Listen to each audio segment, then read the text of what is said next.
It's a shame that all the blame is on us women. It's not true that only you men feel the same. From the start, most every heart that's ever broken was because there always was a man to blame. It wasn't God who made honky-tonk angels, as you said in the words of your song. Too many times married men think they're still single. That has caused many a good girl to go wrong.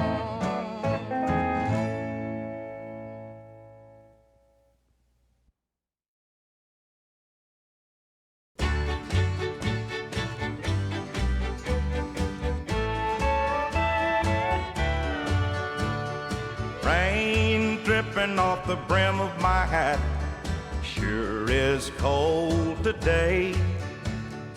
Here I am walking down 66. Wish she hadn't done me that way. Sleeping under a table in a roadside park, a man could wake up dead. But it sure seems warmer than it did. Hey guys, sleeping in our king-size bed.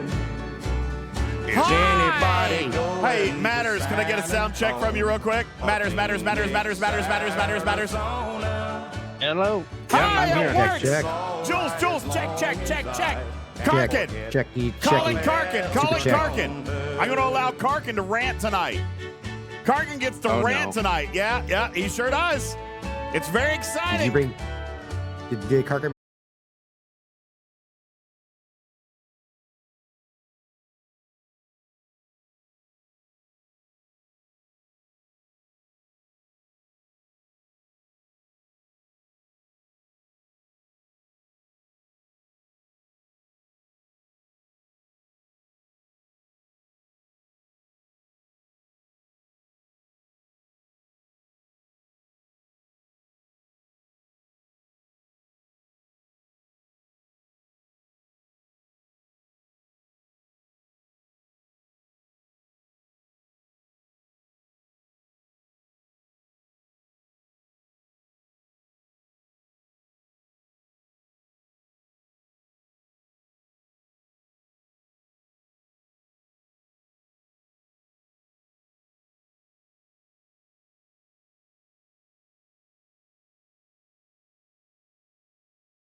everybody. What's going on? Hi. Good evening, everybody. Welcome to the show. My name is Ultimate DJs. This is Talking Trek Live, Star Trek Fleet Command's official podcast. Appreciate you being here. Good evening. Welcome in all the funsies. Hello. Why is the button not working? Hello. What's up? How you doing? Jonathan Ingram says, country is my normal music. Me too, man. I'm on a big country kick here lately. I like it. Good evening, everybody. Appreciate it. Do not. I thought I turned off the attack thing. Do not spend bits on throwing tomatoes. Don't do it. Because I turned them off. Because they're terrible. They're bad. I don't like it.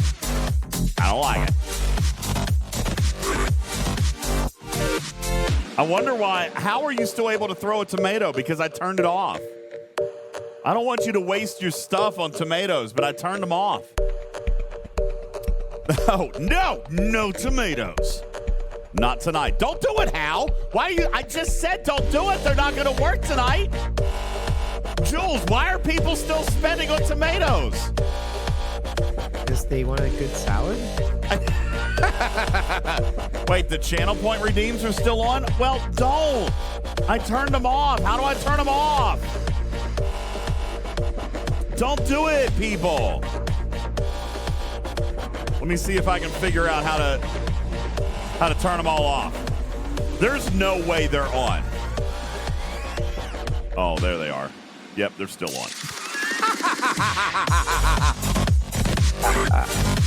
Oops. Okay, hang on. Boom, boom, boom. Now they're off. My fault. And see, now we've wasted the entire opening without doing a Talking Trek server sound off. So you guys hit it. Let's try to do one super quick. Raj on server 9 is here. Spectre on 11. Stradalorian on 9. Good evening to you. Dr. Juby on 61. Aquila Hawk on 21. Logan on 42. And that's it. That's all I had time to read. Thanks a lot for throwing the tomatoes, everybody. That's all I had a chance to do. Gimmon on 26. Don Zeno on 136. Logan on 42. A lot more messages, obviously, Jules. I just didn't get a chance to read them because I was messing with tomatoes. All right, and I apologize for that. Eating tomatoes. But at least the tomatoes are fixed now so that no one can waste their stuff on tomatoes. Okay? You can't waste the... Wait, why are you still trying to waste your stuff on tomatoes? Stop it, Check. They want to eat healthy. Why is it still letting them? I turned them off. Oh, this is going to upset me. This is going to upset me. I turned them off. What do I have to do to make it stop? Okay, wait. Oh, maybe I forgot to save it? All right, try now. Thanks. Try now. I bet now you can't do it. Stop with all the redeems. You guys are killing me. Oh, my God. Now I have to do this thing. And I don't want to because I'm on podcast, and we're not supposed to do things like this on podcast. The podcast audience will not stand for this. This is shenanigans. This is inappropriate. They do not like it, and I will not stand for it. Or something to that effect. Okay? Sure. No! Walt! Why is there still poo? There's still poo up here. I mean, literally poo. All right, now they're all off. Ha-ha! I win. No, I didn't ask you to redeem Benny Hill. Roll the tape. All right. Oh, my God. Good evening, everybody. Welcome into the show. Somehow, miraculously, we're broadcasting all across the middle of the night, Jules Verne. It is extremely late where we are, and the biggest reason for that is I was held up at work a little bit, but then I had actual show prep to do. Isn't that crazy? I know. That is true. I had actual show prep. Game Junior says, wait, this is a podcast? I could have skipped and listened in confusion at a later date? No, because it's a podcast, and we record it for the podcast audience. Good evening, everybody. Because it is the middle of the week, because it is a later show, Jules, we have no news tonight. We have no commercials. We're just going to get straight into the content. We are going to slam through the content because really, like I know this is going to sound crazy, I want to be off the air by midnight. Why would you have goals that are unachievable? I was waiting for somebody to burst out in laughter. All right, so yeah. So for those of you listening in podcast, it is the current time is 10:37 p.m. Eastern time. I am tired, but I wanted to do a show because I don't want to act like, I don't want it to look like I'm skipping out on you again. All right. Besides, we do have a couple of things to talk about. I want to thank Jules Verne and Matters and Blue Mandalorian for really largely preparing the show today.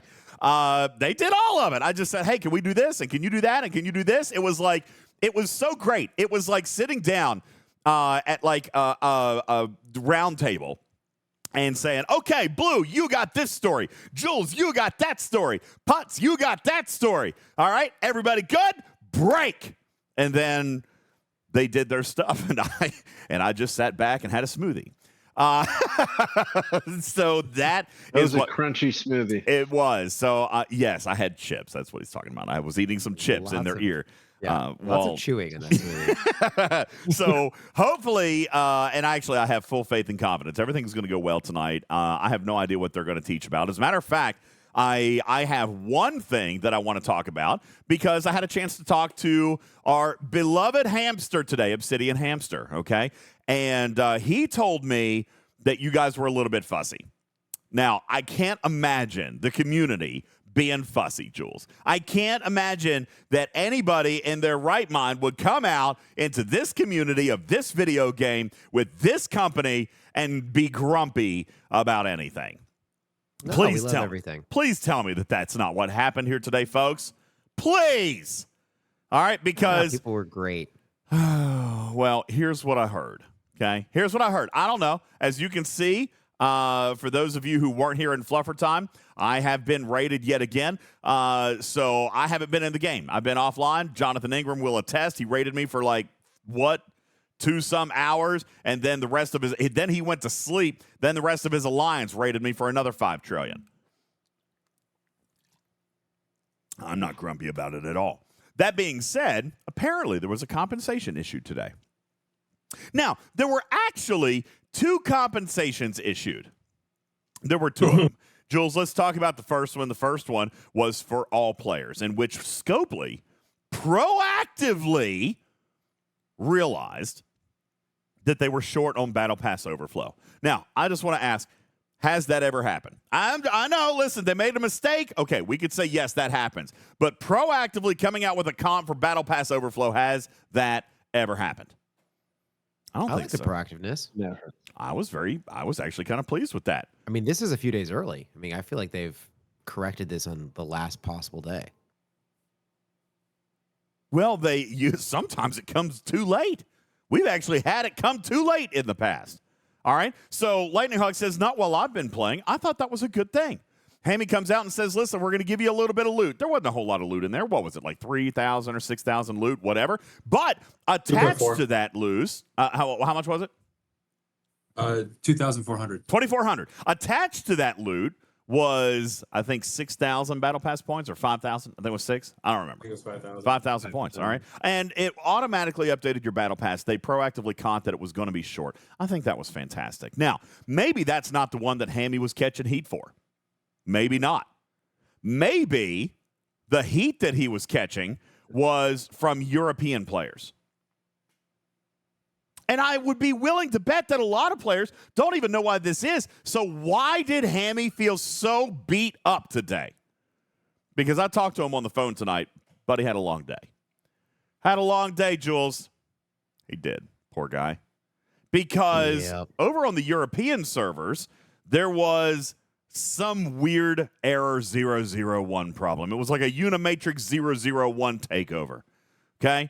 There was something bad happen on the European servers the other day. Actually, cost them about 12 hours of gameplay. They had to go in. They had to issue emergency maintenance ceasefire shields. Did you hear about this, Jules? I did. Yeah, they had to issue emergency maintenance ceasefire shields for 12 hours.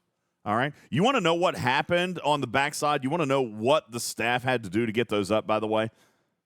That was just for the Euro side, though, right? That's right. That's right. Just for the European servers. By the way, the servers didn't actually shut down. Do you know how everybody got the shields?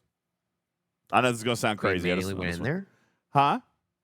Did someone manually go in? Oh, yeah, you got server? it. The CS team manually applied a shield to every single individual player on the European servers. And there Wow. were that is insane, Shiz. That's absolutely nuts. Now, first of all, why didn't they just take the server offline for 3 minutes and put it back up with an emergency maintenance shield? I don't know. All right, I don't know why they chose not to do that. But, people complained. You want to know what they complained about? Well, there was a lot of things. But one of them, honest to God, you can't make this up. One of them was, well, so-and-so's shield is 17 minutes longer than mine. You got to be kidding me, dude. You got to be kidding me. Are you serious? I wouldn't even respond to that. I just move on the next. What? Now, on top of that, there was something else. On top of that, there was actually something else. Real quick, I feel like Jules, I feel like I modified these settings here a little bit tonight on the stage, and I feel like I don't think I like them. Are you guys dipping in and out of volume? Are you guys able to hear them okay? Because I feel like... Is it us, or are we just chopping up our speech? I don't know. I feel like it's... I feel like... You. Are you doing that? Are you chopping it up to mess with me? Hear me. I can't. Damn it, Karkun! Shut the hell up, like Karkun! He's got the putz filter on. I had to get Karkun! I had to get one of those in. Okay. Am I good though? Seriously? Sound good? Actually, it sounds fine to me. I'm on push to talk. Does that change anything? No, it shouldn't. All right, anyway, I'm just making sure because I changed some stuff around tonight. Everything sounds okay. Okay, you guys say it's good. So anyway, people complained about the shields not being the same time. Secondly, the game time, which is legitimate. All right. Thirdly, though, I want to now I'm not going to be able to show you this. I'm not going to be able to actually show you this. But they got a currency. And here's what I have been authorized to share is, and Jules, you may remember this. This is probably 2 years old that we talked about this. How easy would it be for compensation to just throw out an event store currency? I mean, yeah. And then they're going to launch a compensation store. Now, Peter Swanson is a part of the riots. He says it was only good for a pull of 2 out of the 3 options they had to go for. So here's what they did. And I wish that I could show it. Is anybody on a European server that could actually show me this compensation store? I'd love to actually be able to see it because I don't see it. I'm on a North American server. All right. But here's what they did, Jules. By the way, a recommendation that Bubba Joe and I made here years ago, in which they use a central currency for compensation. You got a problem? Give 1,000 current tokens of these, or give 2,000 tokens of these, or give 6,000 tokens of these. Do it. And then open up a store. Okay? Open up a little bit of a store. Okay? What they did is actually use something called, what was it, Shiz? Field rations? That's what they're doing, Jules.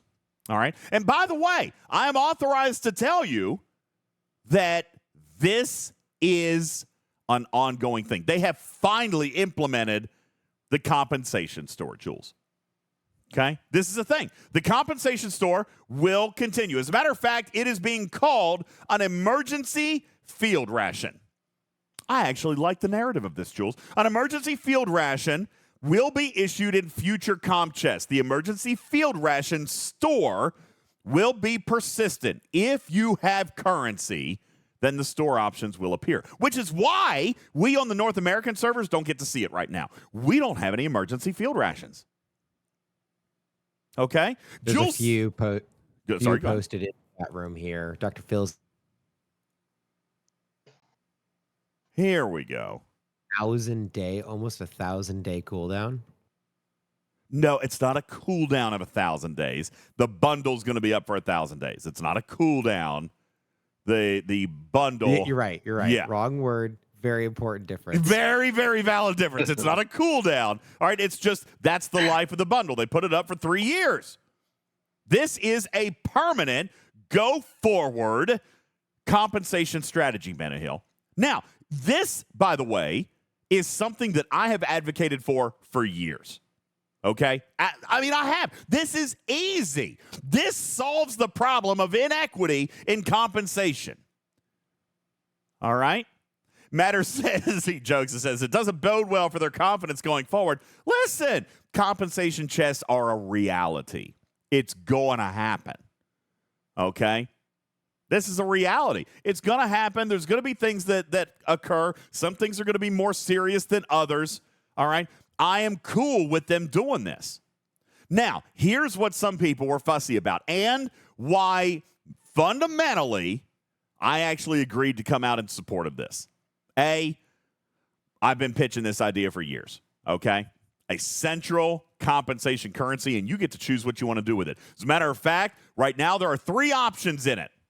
Elite daily reward chips, Jules. Everybody loves those. Yeah, you get 1 pull out of that.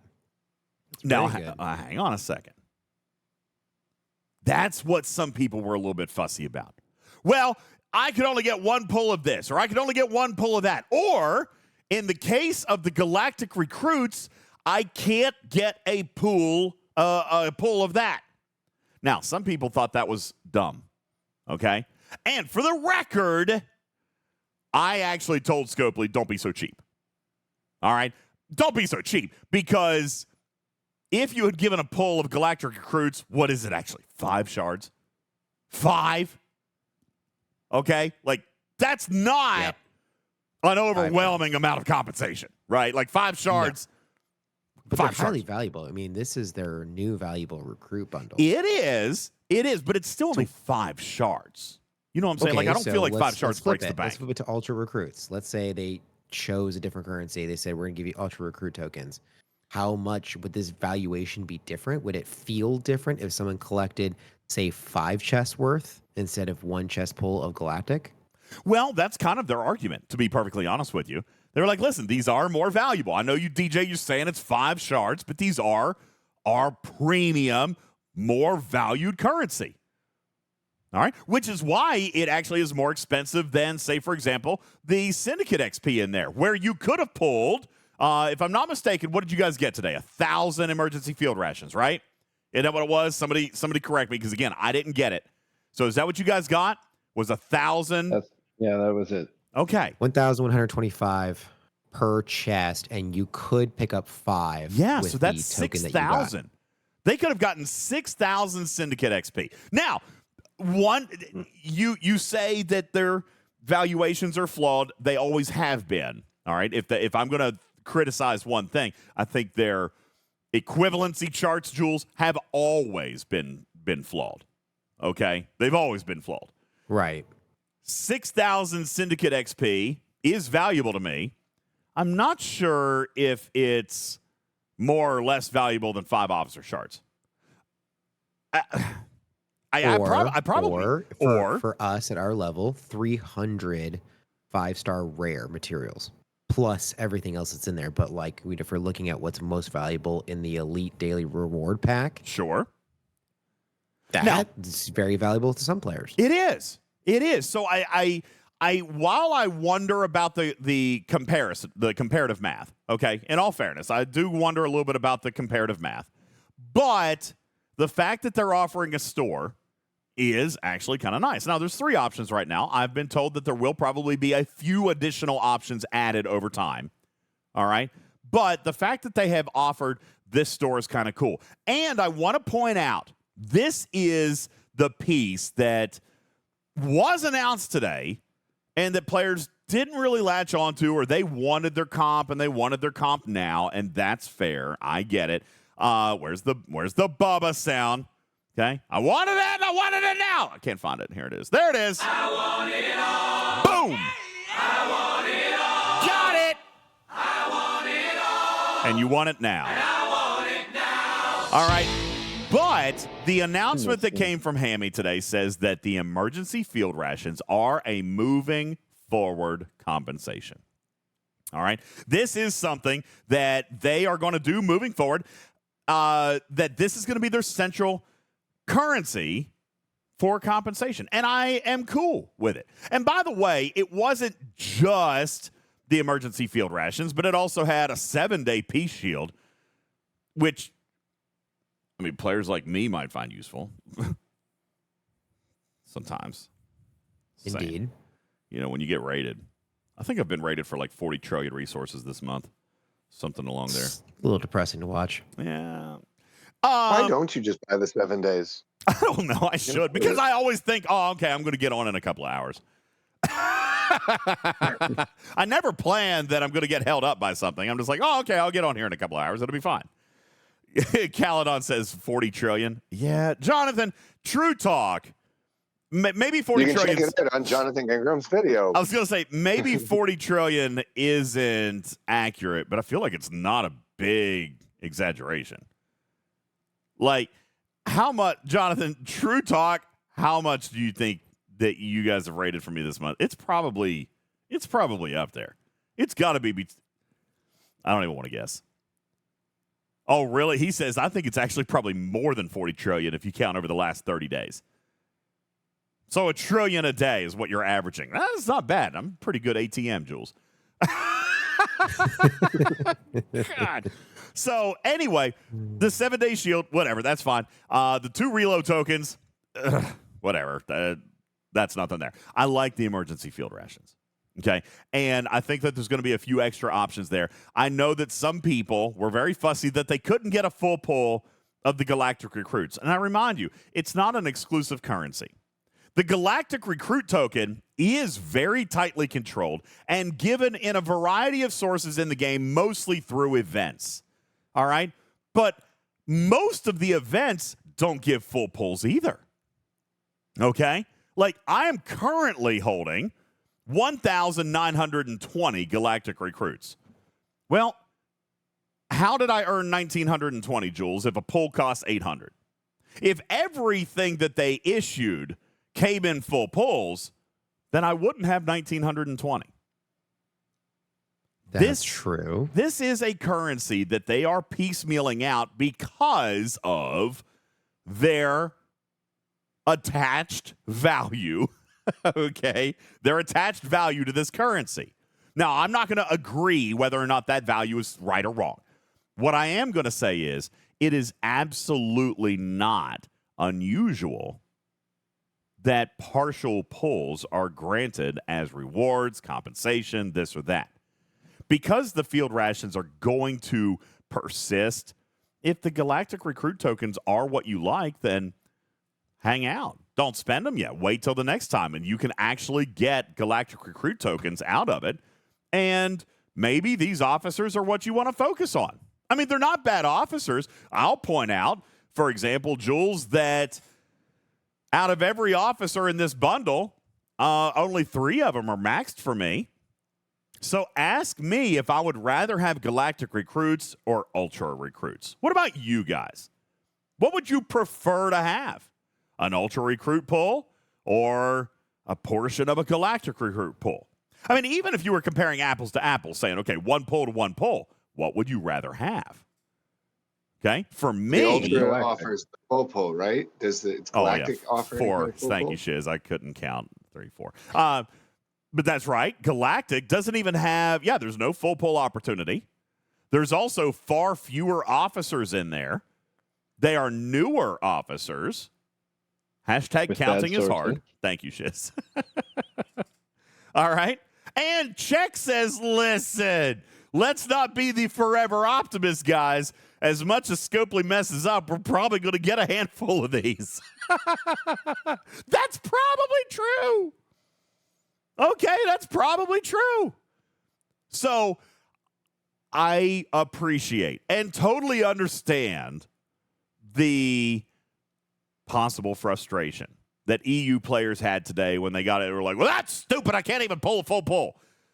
But today was day one of a new mechanic that I actually have been pushing for a really long time. I think this is going to be better for players in the long run. It's also going to provide Scopely with the utility to make things equitable in compensations.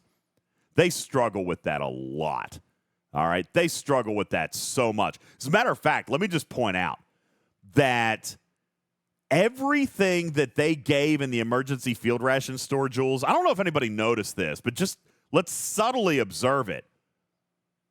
It's all a currency that is not impacted by ops. Right? The recruit token. Well, that's already scaled by ops. So the same token could be given to a level 30 versus a level 70, and your rewards will scale. Right? Because you already have the level 70 versus the level 30 loyalty box. So to give you a currency for that prevents them from forcing themselves into inequity.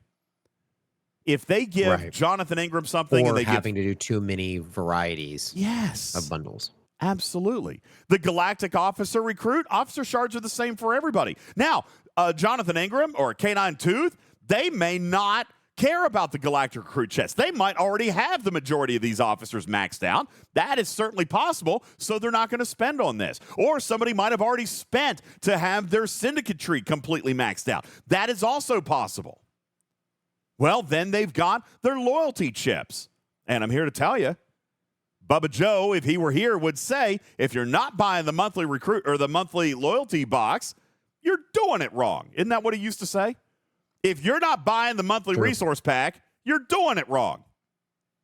If you're a spender, that is. If you're spending money in this game and you don't buy the monthly resource pack, you're playing the game wrong. That has been his mantra for years. Anybody out there disagree?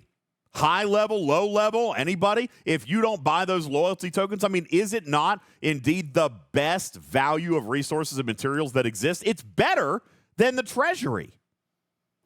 I mean, it is the best. It's the best value of resources and materials if that's what you are spending money on. Absolutely. Yes. If you buy resources and materials. Agreed. I don't buy resources because I lose them anyway. I've got lots of materials, so I don't necessarily do that all the time. All right. But players like Bubba Joe, the ultra progressive, super progression-based players who need resource and materials, that's what they do. K9 Tooth, you're an Op 70 now, so you probably don't right now. But while you were progressing, did you not buy that pack? I'm sure you did. Jonathan Ingram, while you were progressing? Wardod? No, Wardod just steals everything. All right. K9 Tooth says, yeah, absolutely I did. Best value in the game. All right. So all I'm saying is this was actually done with intelligent design, and I endorse it. Because everything that they put in there is independent of ops in and of itself, which is going to solve equity problems with compensations. I think it's brilliant. And we have asked, some of the more legacy players have asked for this for a very long time. I understand if there are newer players to the game that don't understand it. I understand if there are players on the EU servers who don't listen to our content and they don't get it and they're not happy and they're not satisfied and DJs is an idiot. I get that too. That's fine. Okay? It's probably true. But I actually think that this is a good thing. Emergency field rations get my full support. I endorsed it. I suggested it years ago. I wish they would have done it sooner than now, and I'm satisfied with the currencies they put in. Now, again, math comparables, probably a little bit off, but I am not offended that they didn't give a full pull of Galactics because it will be an ongoing currency. And we earn partial pulls all over the game. Everywhere. This is just, how many tokens was it? 320? I don't know how many it was. It's just going to get you there that much faster. Okay, how many was it? I see 800 for 2,200 tokens. So you can't even pull it this time. All right? When it happens again, they might give 500 currency. They might give 1,200 currency. But whenever you hit that dollar amount or that amount of emergency field rations, 2,200, there are 5 great officer shards in the game. Now, my argument, again, I do think comes back to the math. And Jules actually sounds like he was countering me on that a little bit. Me personally, the EU compensation is probably worth 5 officer shards. All right. If I'm looking at it just from that perspective, I would probably say that 5 officer shards wouldn't have been too rich for my blood. I don't think. Okay. But, Jules, you think that there is a logical comparative value that maybe that was too much compensation. Scopely agreed with you. They said, hey, we're not going to give out Valve. We're not going to give out 5. No. I just said that I think that they're overvaluing Galactic Recruit. I think that was probably my takeaway. Okay, fair enough. Because if you think about the impact to someone's natural gameplay for 12 hours of either downtime, their bases got raided, whatever the actual impact to that player, you think a couple of token shards is enough to compensate them? No, I don't think so. I don't think so. Maybe a pull, if they're completely free to play, a pull out of that chest, yeah, that may actually be worthwhile. There's lots of Latinum, there's lots of resources in there, there's lots of rare and uncommon materials of your grade level. That actually seems okay. Syndicate, sure. Syndicate's valuable no matter where you are. But a couple of officer shards for your trouble, I think the Galactic Recruit is way overvalued. I don't disagree. Like, that's what I told him today. When they told me, when I was talking to him, he said he was getting beat up about this over the partial thing. I said, all right, I'm totally fine to introduce the logic of the field rations, the field ration store, but I don't think the 5 shards would have been too much to ask for either. In all fairness, you know what I'm saying? I don't know that that's too much to ask for either. All right. Divine points out, though, the Syndicate XP during a Syndicate event might help somebody reach the first milestone. After all, it is a bankable resource. I mean, that is true. Save it up for when you want to hit a milestone in a Syndicate event. I'm totally fine with that. Okay. Now, I do see that Mimi thinks, says, DJs, do you really think Syndicate XP doesn't scale with ops? Technically, it doesn't.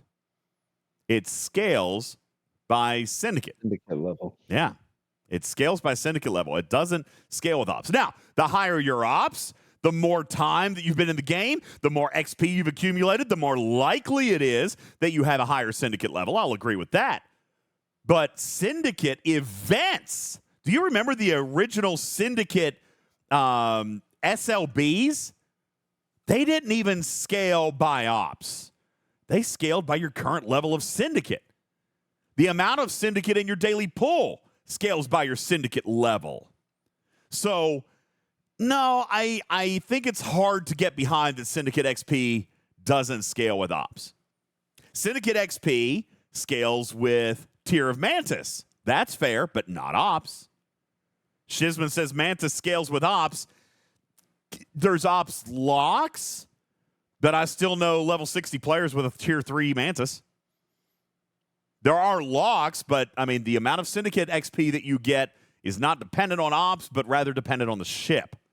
I agree that there's an upper scale, but just because you have the ops doesn't mean you get the Syndicate. Okay? So let me rephrase. There might be a ceiling on it, but it doesn't guarantee you amount of Syndicate.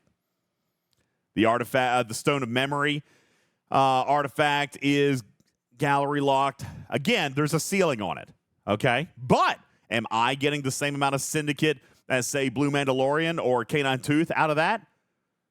Probably not. I'm actually probably getting more. Dependent, because I invested into that one early. At Blue's recommendation, so he's probably getting more than me. What do you have that artifact to right now, Blue, out of curiosity? Oh, probably a low level. I think it's level 2 or something. Ooh, I got you. Mine's at 3. Just barely. I got mine at 3. I got you. Let me double check, though, because my first investment was just all in the eye after I got that level 1 of I kind of did the same thing. After I got the eye, after I got level 1 of Stone of Memory, then I went all the way up to 8 on the eye, and then I went back to Stone of Memory again.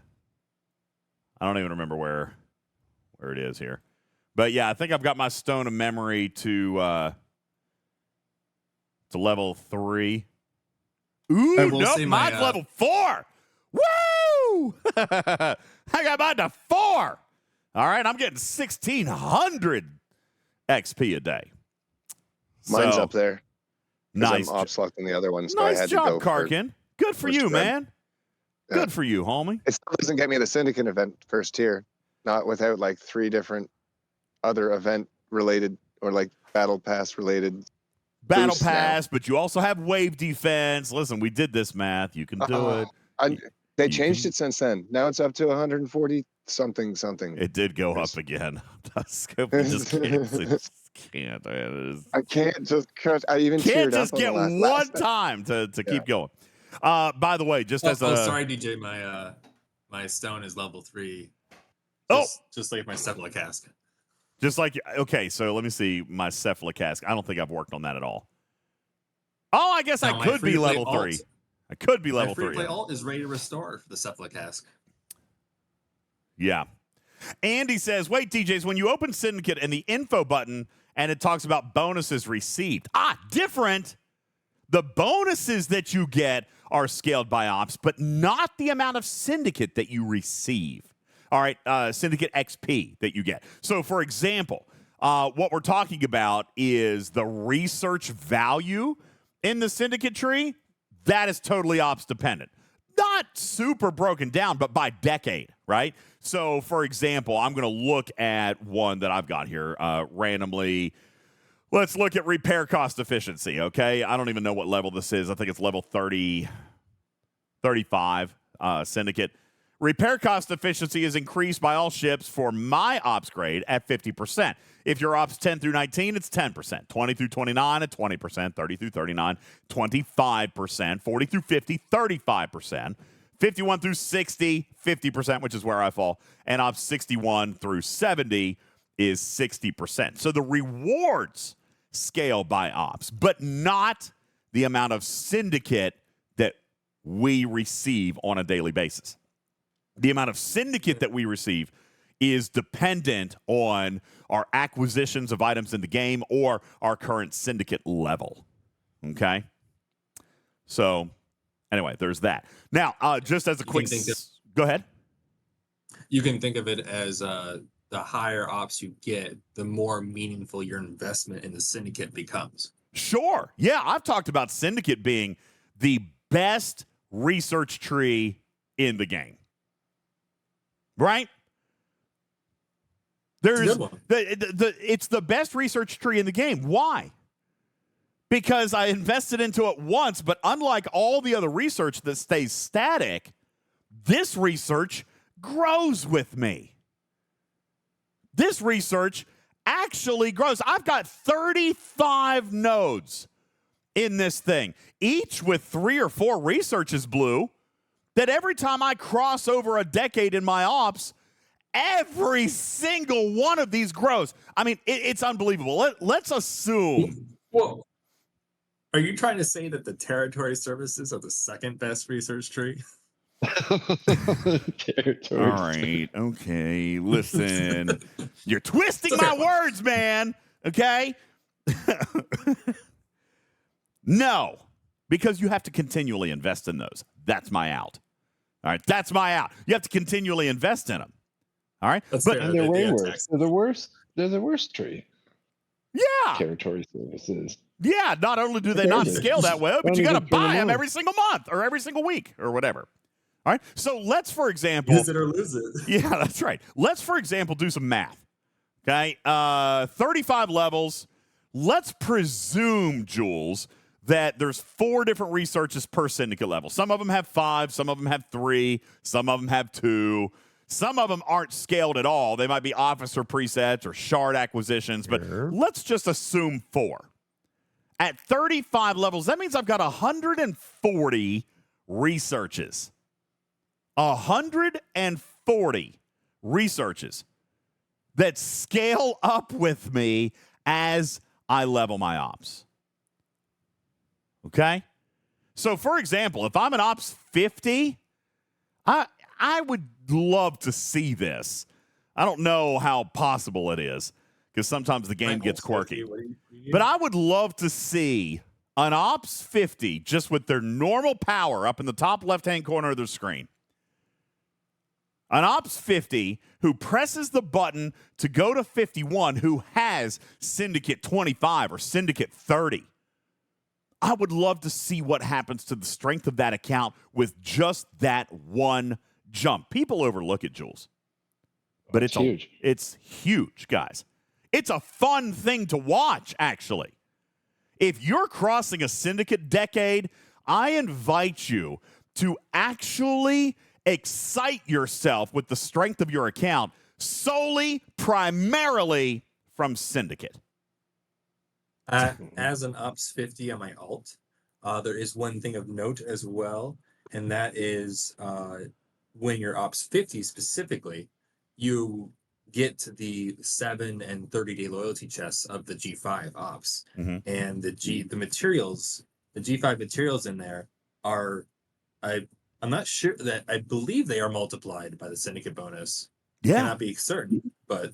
I think some of all them that are, stuff, all that, anything you've accumulated up saving up has even multiplied value. Yes, absolutely it does. That's why some people kept those loyalty tokens until they crossed over into G4 even, for example.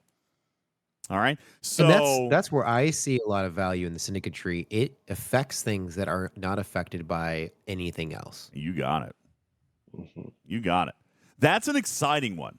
All right, Medic says if that excites you, you probably need a more exciting life. No, I'm just saying, if you enjoy this game, if you enjoy growing, if you like seeing your abilities rise, that is one very tangible, noticeable, large barrier or crossover point. You do it, and you say that. bam. You say that to DJ Space on the cruise. You can say that was impressively large. Okay. And it sources the 2 highest stat officers in the game. That's true. Grush and Mavery. Beast mode officers. Not to mention Grush being, highly utilitarian with that warp range. It's kind of important. Tremius says, so you do not like the Guardian of Forever artifact. It's not that I don't like it. It's just not at the highest part of my list.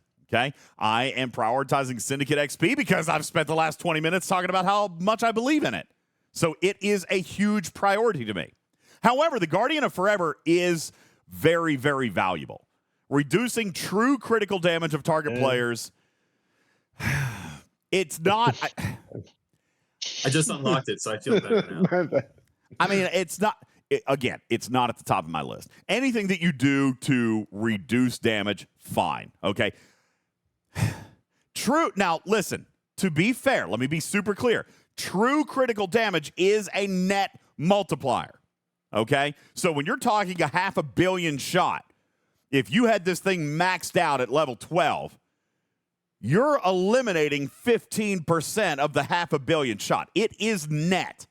All right? So if for example, we're looking at 500 billion. Okay, there it is. Oh, that's million. 500 billion. No, 500 million. That's what it would be. 500 million on a shot. All right, on a critical shot. And I got rid of 15% of it. I'm getting rid of 75 million of the 500 million shot. That's not nothing. Okay? That's not nothing. That's not nothing.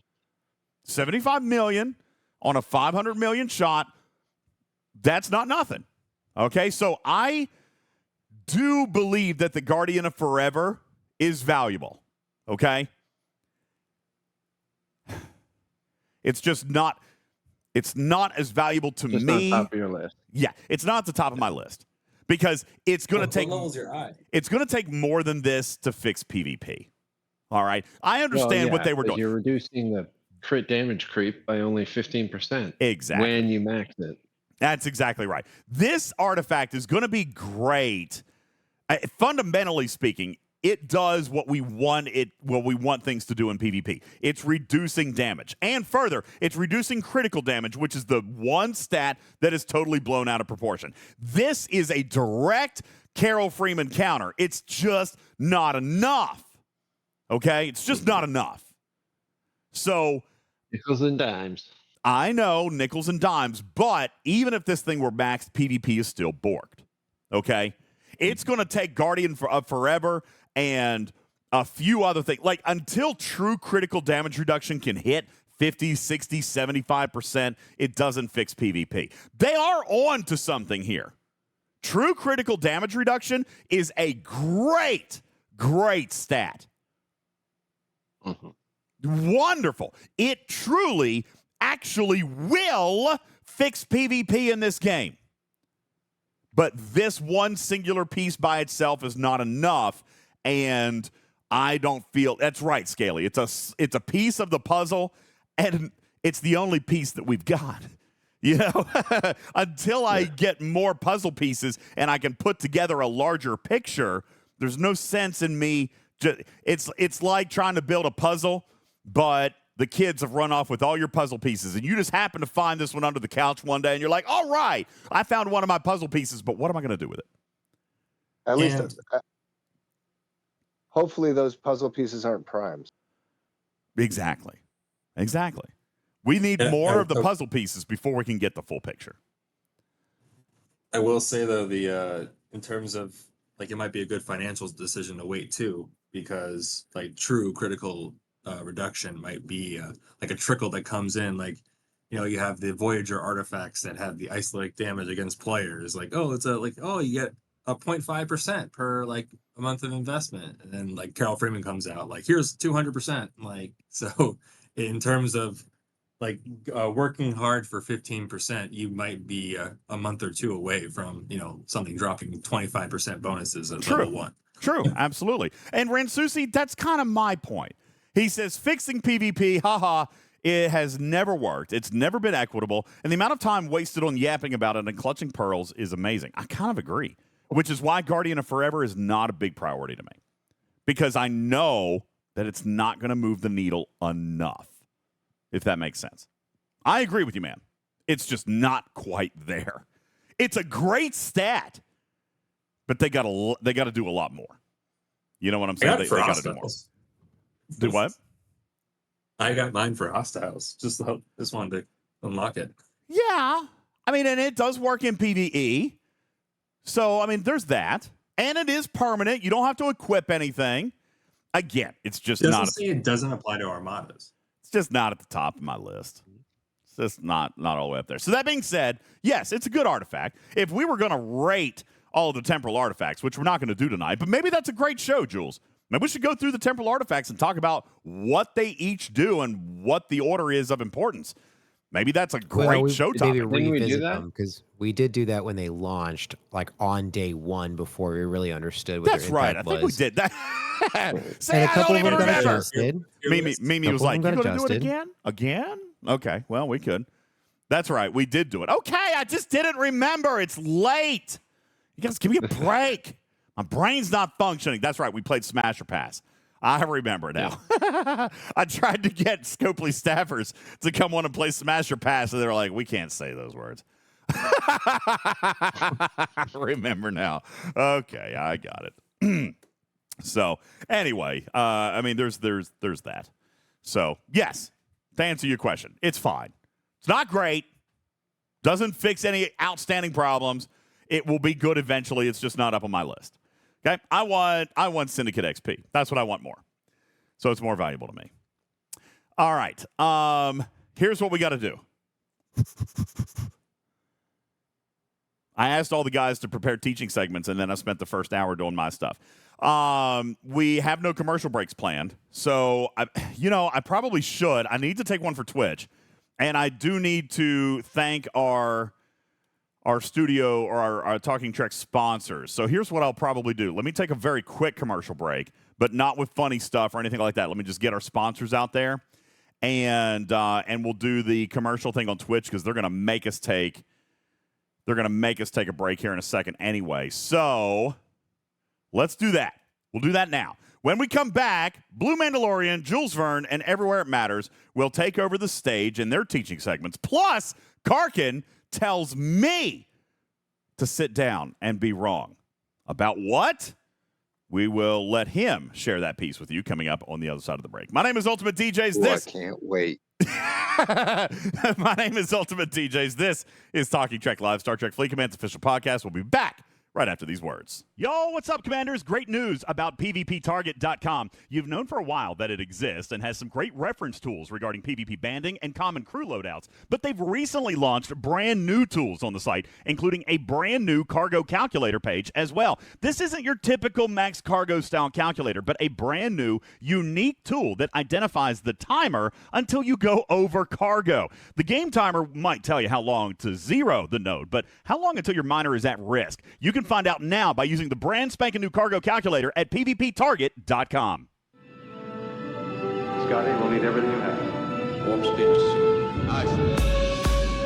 Commanders, that sound can mean only one thing, and it's that we are hyping up Star Trek The Cruise 8. Why, might you ask, are we hyping this up? Because we are bringing you with us. That's right, Talking Trek presents Star Trek The Cruise 8 Sweepstakes, where you've got a chance for you and a friend to join us on the boat.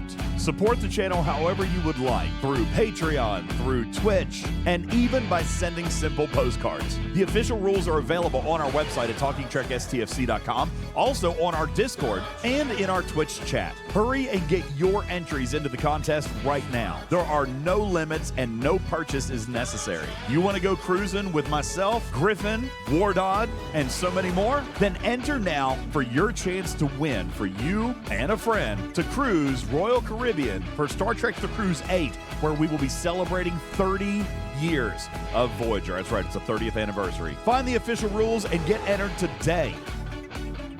Today's show brought to you in part by the Musgrove Trial Firm in Georgia. Have you suffered personal injury in Georgia? You need a buddy. Give Buddy at the Musgrove Trial Firm a call, 678-226-1994. Visit them online at musgrovetrialfirm.com. You looking for ways to enhance your gaming experience inside Star Trek Fleet Command?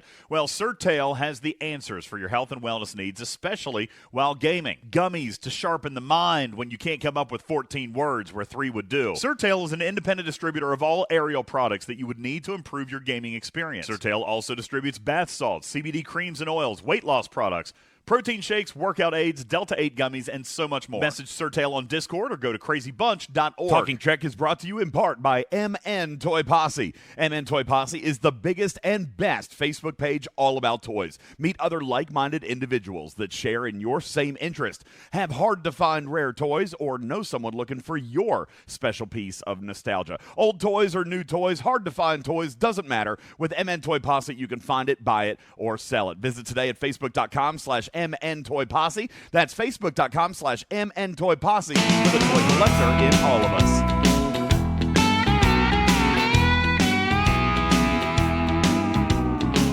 Out in the country past the city limit sign where there's a honky-tonk near the county line. The joint starts jumping every night when the sun goes down. They got whiskey, women, music and smoke. It's where all the cowboy folk go to boot, scoot, boogie. I got a good job, I work hard for my money. When it's quitting time, I hit the door running. I fire up my pickup truck and let the horses run. I go flying down that highway to that hideaway, stuck out in the woods to do the boot, scoot, and boogie. Yeah, do-si-do.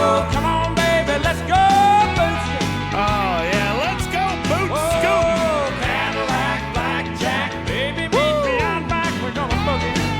It makes me excited. Good evening, everybody. Get down, turn around, go to town, boot scoot and boogie.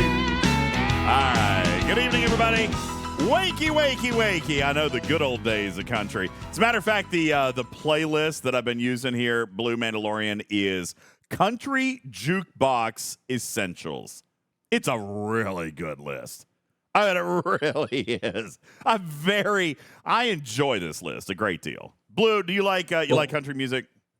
All right. Well, You can't lie. You were line dancing right there. Yeah, That was come on, happening. Blue. You were shaking that I'm badonkadonk, not weren't saying I you? don't like country music. It's just in terms of my part of music, it is a very minor slice. But I will say when we're starting out playing, I thought that you were playing. I thought you were just coming right off of watching Fallout or something with the older country music, because that was actually that one I like a lot more because I get nostalgic about Fallout when I hear stuff like that.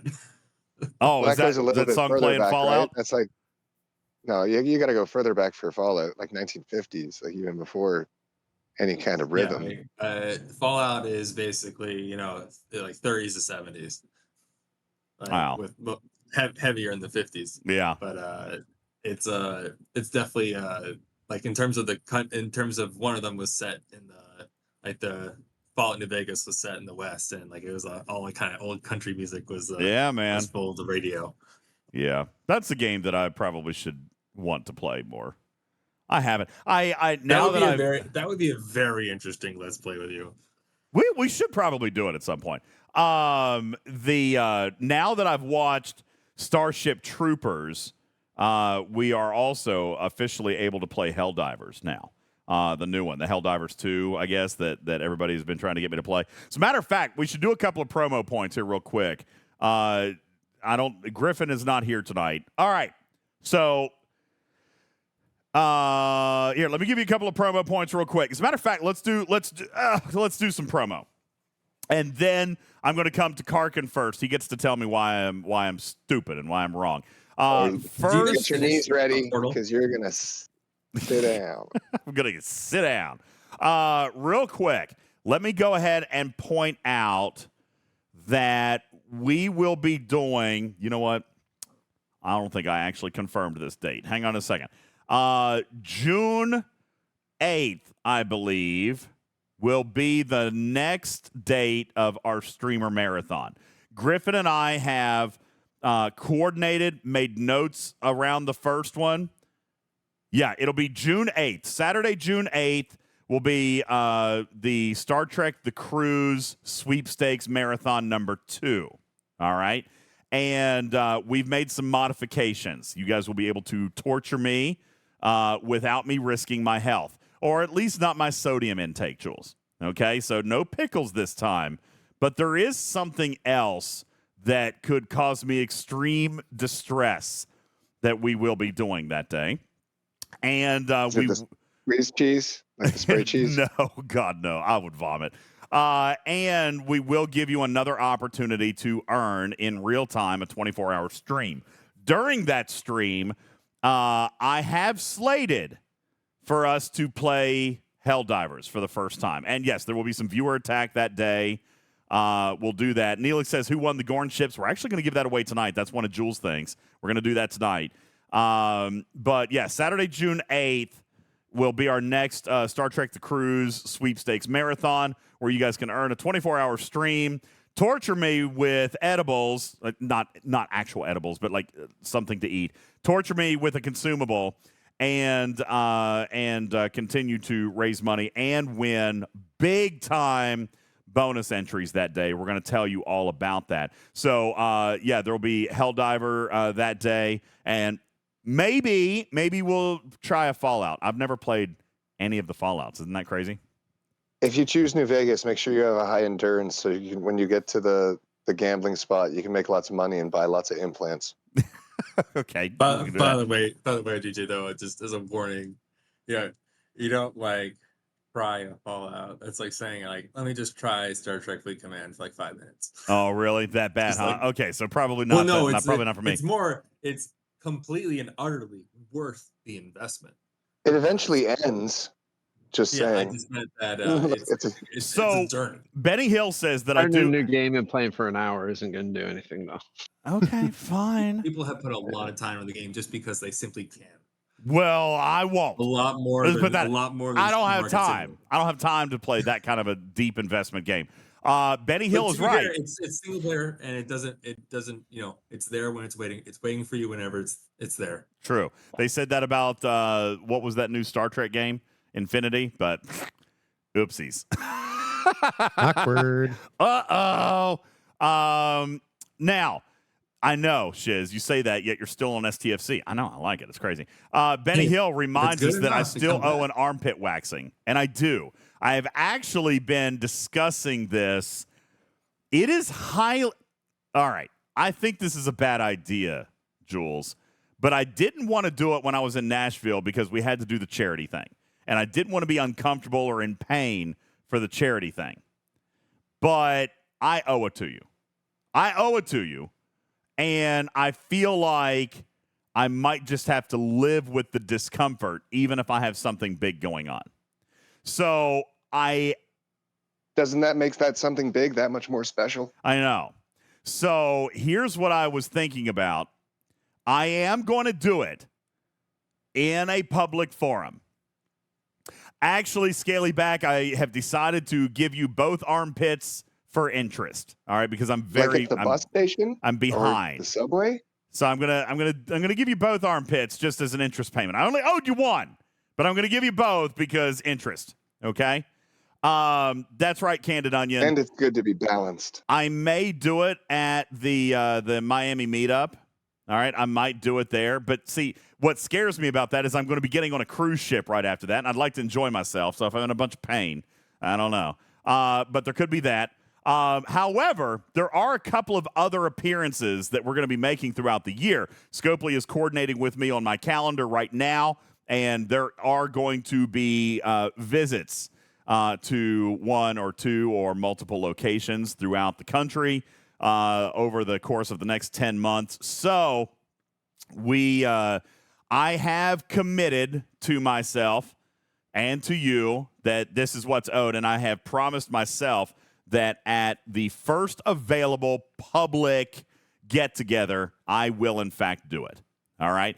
And I have to ask a question. Now, this is going to sound gross. This is going to sound a little bit gross, but let me ask anyway. Listen, I'm an older fella, okay? If you can't tell by listening to my voice, I'm in my 70s, okay? I've got a couple of skin tags. You guys get those? They're real bad. Like, you get them in your armpit or you get them on. So, oh, yeah. Should I probably get that removed before? I've got a couple in my armpit, and I feel like ripping those off is just going to cause a lot of, like, blood. It won't rip those. I feel like you'll be getting them removed. I know, but to tear them off, I feel like all I can picture is just ripping tweezers. Skin off. I feel like I should go to the dermatologist. Take tweezers, right? Oh God! Not tweezers, sorry, like nail clippers. Oh! Cut it off, what? And then you poker or a cigarette or something. What? What, Karkun? What are you talking about? All right. Anyway, listen. Well, you can't handle stuff. Do we have a dermatologist in the audience? All right. No, listen. It's a really bad idea. Don't do what I said. Yeah, that's terrible. Do not try this at home, kids. So, yeah, I should probably visit a dermatologist to get that part taken care of so I'm not ripping off skin when I do this. But I have committed to do it. Once, but when I kept disinfecting my cigarette, it kept going out. It won't rip off your skin tags. I feel like it would, really, though. Really thin, really long, and like curly, or like it won't rip them off.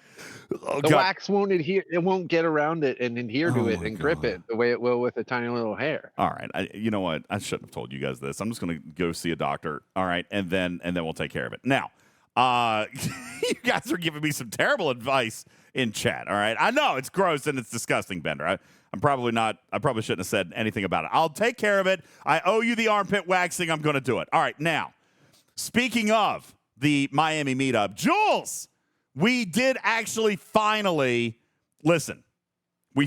got an invitation set up.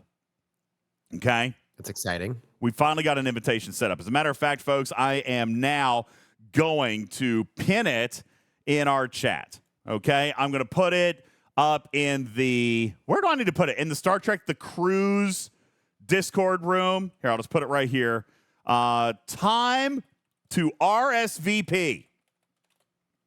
This is the form to officially count yourself in.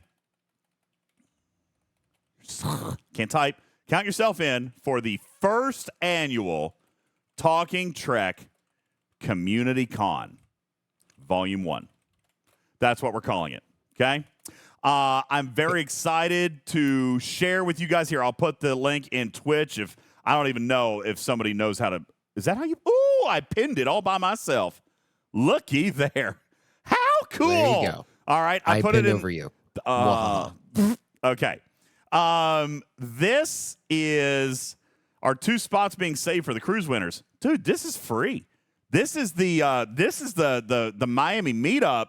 Has nothing to do with the cruise. Like, this is unlimited access. We're not selling tickets. It's not limited. I just want a head count. I just need a head count because I will tell you, we are planning some things. I'm planning some things, man. And I kind of need to know how many people to plan for. 25 people, 50 people, 100 people, 300 people? I don't know. Okay? So this is going to be the Talking Trek Community Con, Volume 1. And wait, are you guys saying that this is where you want to do the armpits thing? Because I don't know if I want to do that right before the cruise. And let me just point out, you will have opportunities sooner than next February to do this. I'm just throwing it out in there. Person is just better. Well, if that's what you want. Ooh, is Beck going, and can she do it? There's no way she's going to be good with that. That's even better. There is no way she is going to want to do that. 867 says, why do you need our player ID? Are you giving away something? I mean, maybe. Listen, first of all, I hope that you guys trust me. Just so he knows he can ban us. You guys have been in my community now, most of you, for 5+ years, okay? Hopefully at this point, you guys know that you can trust me. I have most of your player IDs because most of you have won something off my show at one point or another, all right? That being said, there is a question in there that asks for your STFC player ID only because we're trying to tie it to accounts. Yes, there's going to be some stuff that we're going to be working on. I'm not prepared to talk about that yet. But it also asks for your clothing size, okay, because we're looking at some swag, okay? So, yeah, that's right. Everybody who's going to Miami gets a free 7-day shield. Just saying. We're going to do as I say, not as I do, okay? That's right. I'm only irresponsible with my own account, okay? So that being said, mainly it's because we want to get an accurate gauge also of the population and the demographic from inside the game who's going to be coming, because we're going to try to do some activities and do some things that are going to be great for everybody. Okay, so I'm really, really excited about it. This is actually coming together. This is actually coming together, Jules, and I'm super excited about it. This form is officially your RSVP to the free community meetup with the Talking Trek community, select Scopely staffers, and maybe even, Jules, a surprise guest. However, we need a head count, so this is your free ticket. Please RSVP by June 15th with a firm commitment to the newly introduced Talking Trek Community Con Volume 1. Tickets are free to this special weekend series of events starting the evening of Friday, February 21st, 2025, and concluding Sunday, February 23rd. Those of you attending Star Trek The Cruise will be departing from our event and jumping on board the ship with even more shenanigans, guests, and experiences. So, who is down for some mischief, Ultimate DJ style? That is the form. We invite you guys to fill it out. Again, it is free. We are starts at 9 o'clock. We are not selling tickets. As a matter of fact, someone actually asked me about this. Now, is this a normal thing? Somebody actually asked me if we were going to sell tickets to the meetup, and I'm like, really? Like, not the first one. Somebody would pay to see me? That's ridiculous. So no. I agree. I shot that idea down. Thanks, Jules. I shot that idea right down. Okay. As a subscriber, I would say no one would pay to see you. All right, fair. But listen, there's going to be expense, right? Like you're having to travel to get there. You're going to have to get yourself a hotel. It's going to be an expensive weekend anyway. But it's going to be a lot of fun. And we are drumming up support by the day. I'm very, very excited. I have thoroughly enjoyed the conversations that I've had with everybody involved, and I'm very grateful. And as I've got more official news to share with you, then I will do that. And there will be some things that we can release to you as time goes on, but I'm very, very excited about that. So that form is in our Discord. If you're in podcast right now, go up to the Star Trek The Cruise announcement room. You will find that form. We will also put it in like the Miami meetup room. I think we'll pin it up there. Spectre will help me out over there. It's over here on Twitch. Maybe we'll set up a command. I think maybe Steven's Aaron could help me set up a Discord command for it. That way you could just go in and do a command and get the form. I want to make sure it's completely available. We have literally less than 3 weeks to actually get a firm commitment on a head count. And that includes your guests. You'll notice inside the form that there is an opportunity for you to name your guests. We are, and listen, if you want to bring more than 4 guests, just let me know. DM me, and we'll work on that. But I put Jules in the form up to 4 different spots for your guests because it is free. Okay, we're not charging anything to come in. Bring as many people as you want. We just need to have an accurate head count. Okay, that's what we're working on. It is the Talking Trek Community Con Volume 1. First time it's ever happening, and it will be happening in February 2025 in the great city of Miami, Florida, as we prepare to port out. That's the end of that same weekend for Star Trek The Cruise. So some of you guys are going to be going there. And, of course, I should remind you that we're going to be drawing for that cruise in the month of August. So that's right. Forgotten Sex says you should plan for whoever wins the cruise to be at the meetup. That's the plan. Like when we're doing this head count stuff, we'll add 2. But, if you win the cruise, you're going to be there. All right. So it's going to be very, very excited. Very, very exciting. I'm very excited about doing this community thing, and I'm kind of pumped. 867 says, will there be a cover charge at the venue? Not for Saturday's events as far as the live show. Okay, I'm just going to tell you right now what I've got in mind. I really shouldn't do this right now. It's too premature. Friday night, probably going out somewhere for cocktails or drinks or dancing or whatever. Okay, just having a good time, just meeting up with whoever's in town already. It's not anything official. Saturday, midday, we're going to do a live panel broadcast. All right, and when I mean like this is going to be big, this is going to be big. All right, because Griffin is setting up basically like there's going to be a film crew, and Griffin is directing. Like there's going to be a film crew, which is nuts. And we're going to stream it live and broadcast it live from Miami. So that's going to be during the day. That afternoon, we are planning on a ridiculous activity, okay? It'll be a ridiculous activity, something fun and something cool, to kind of do, all right? And then that night, we're planning to go to dinner. Now, the activity and the dinner thing, I'm probably not going to pay for, but it's not going to be anything crazy expensive. We're trying to get together and do something. But the show and the meetup will be free. BYOM, people. BYOM. BYOM. Your money. BYOBM. Bowel movement. Bring your own money. Bring your own poop, everybody. All right. So Vul says paintball. Dibs on not being on DJ's team. So, that'll be fun. Are you guys dressing up as Klingons for the bar night?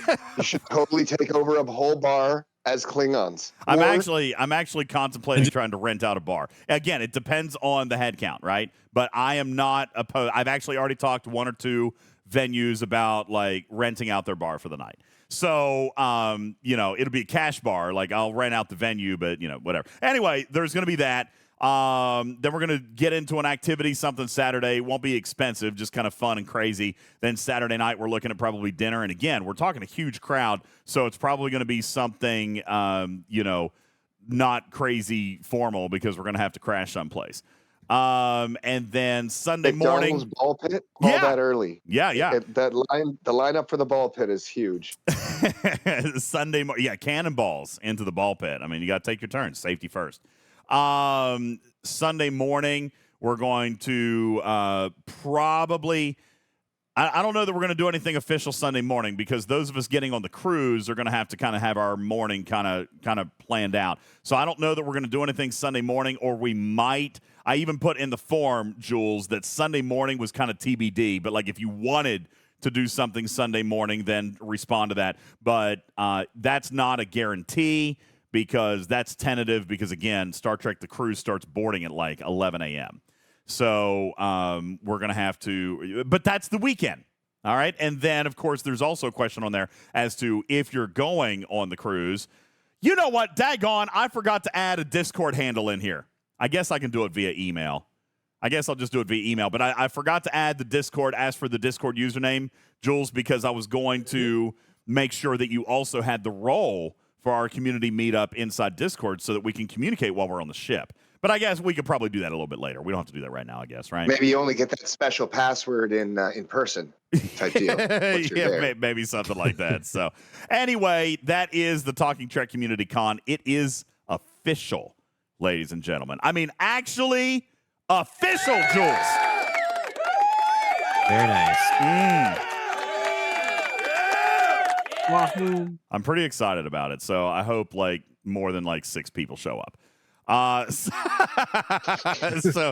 all right, we'll see. But anyway, that's what's going on. All right. The ball pick, it's so much shorter then. Listen, if I say that there'll be a ball pit, will more people show up? All right, I'm just asking for a friend. Okay, that is the Talking Trek Community Con Volume 1 edition. I really look forward to seeing you guys there. Logan said it's going to be so awesome. I'm very, very excited. We're excited to be with you guys. Wardod will be there. Griffin is going to be there. I'm trying to think. Spectre's going to be there. Arian. Melt if I go too far south, like Frosty the Snowman. I just can't do it. Yeah, Arian is going to be there. Arian's coming. She's organizing the whole daggone thing. So, there's going to be a lot of fun. Listen, I'm trying to convince Trader and Bubba to show up, but they're away from the game right now. But they're both still beloved, so I would love if they wanted to come down for the weekend. We'll see if we can work on that, Trekkie. All right, we'll see if we can work on it.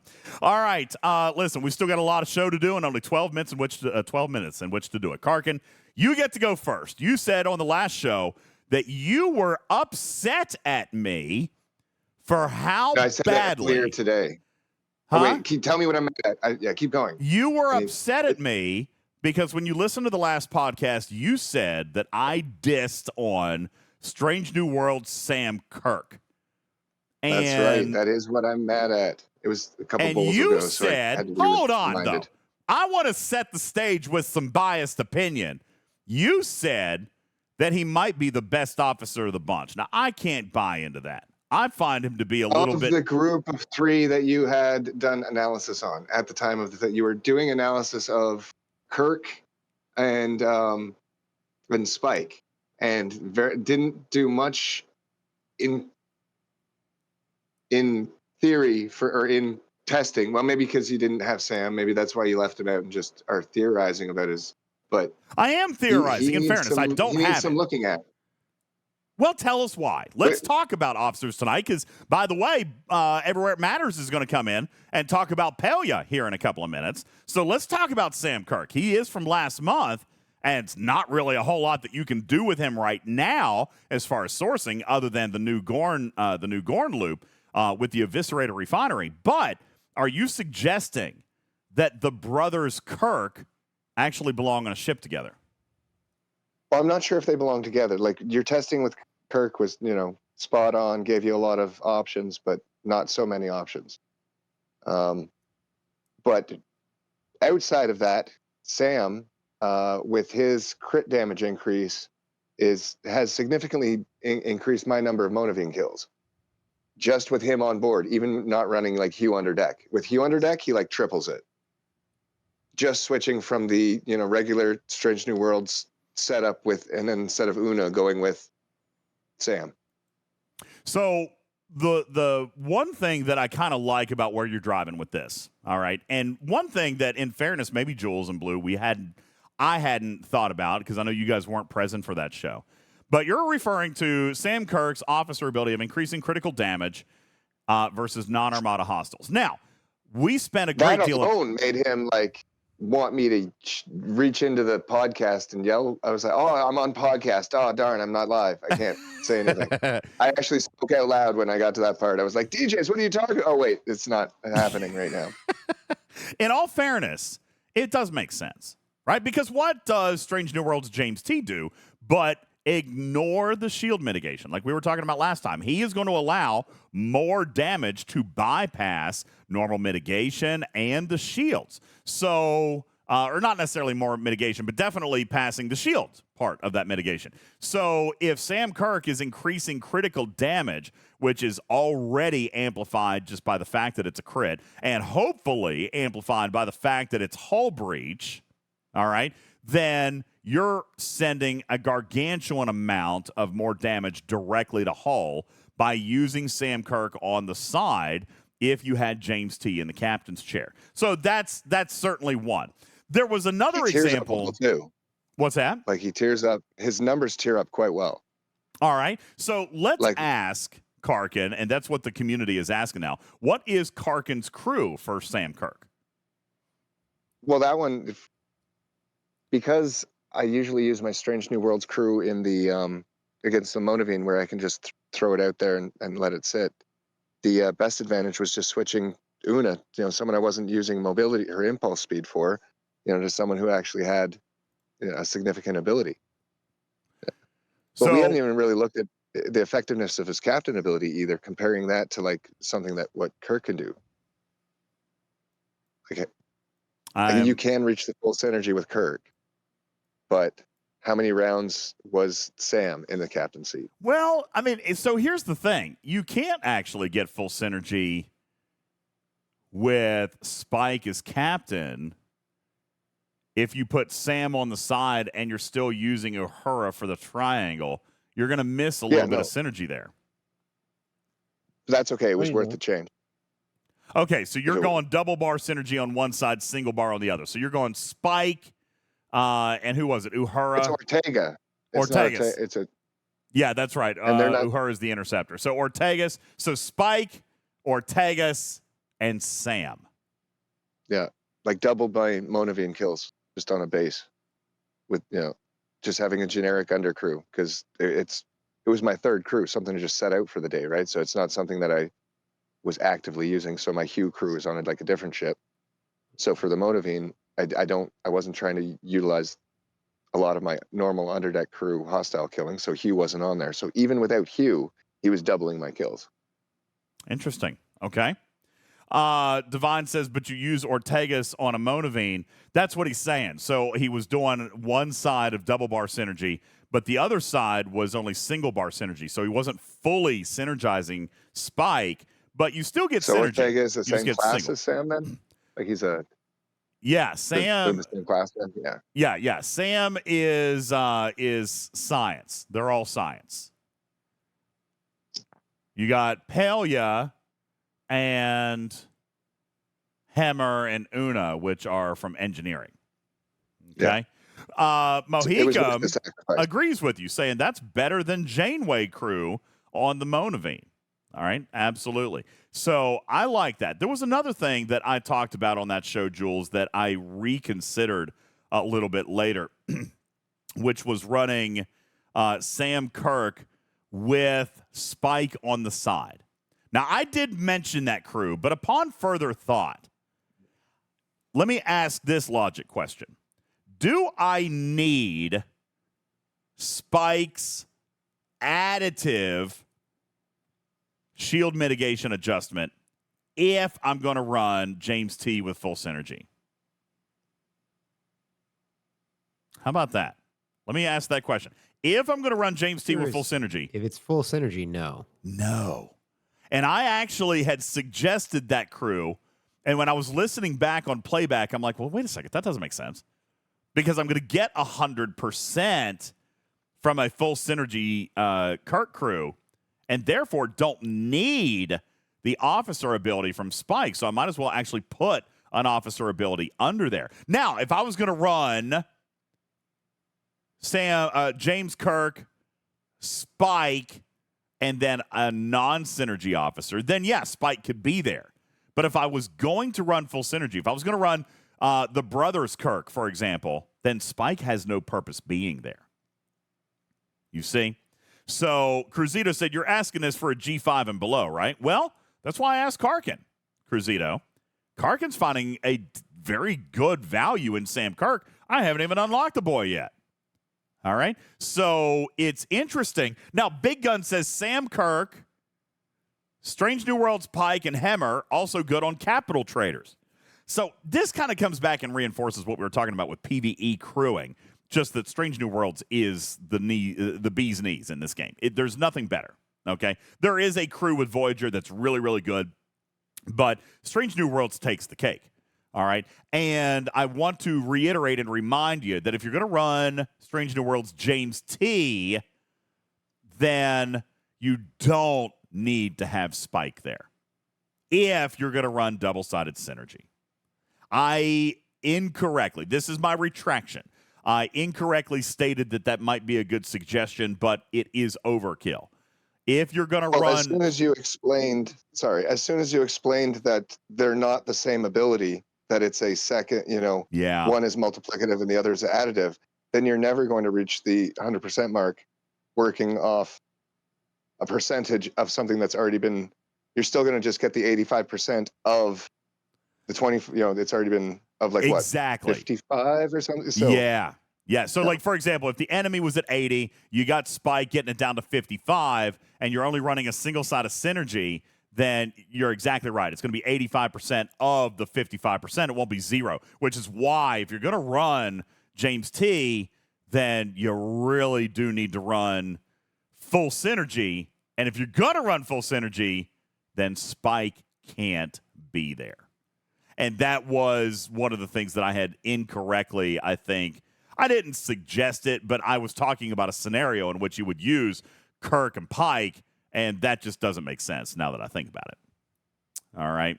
So I wanted to kind of retract that. So, okay.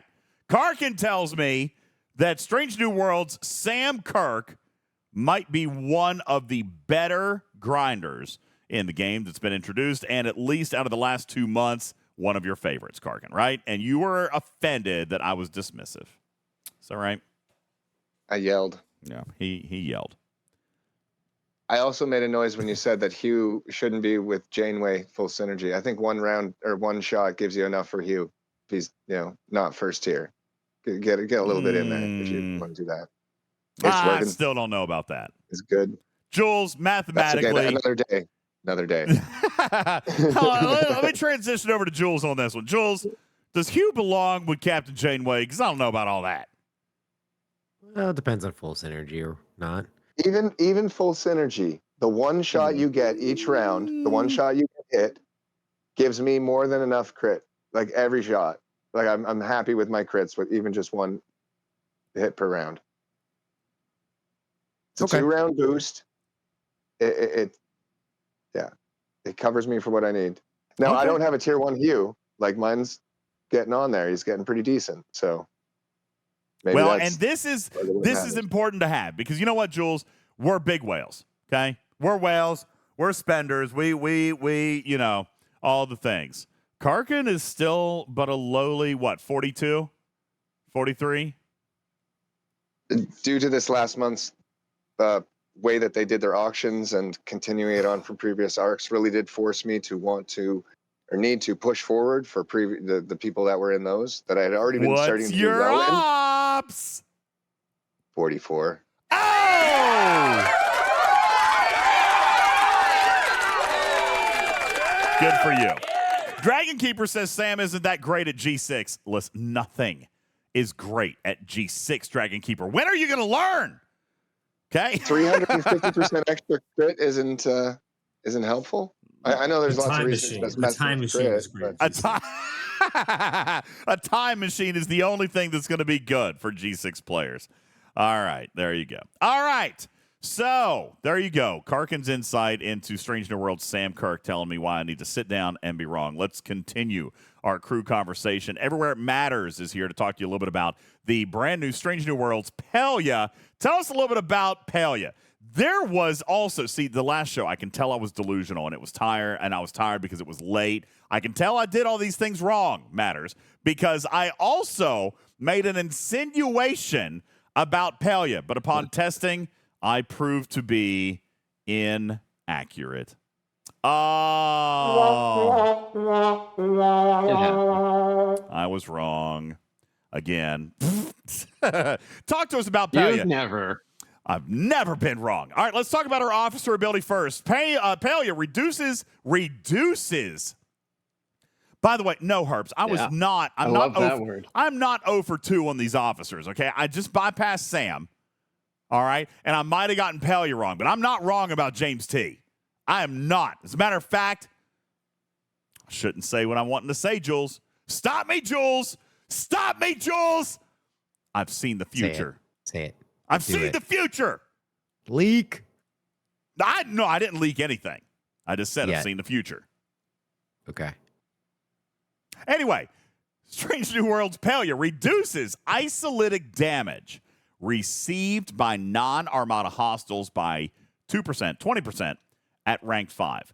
All right, Matters, tell us how this works. Is this a efficiency? Is this isolytic defense?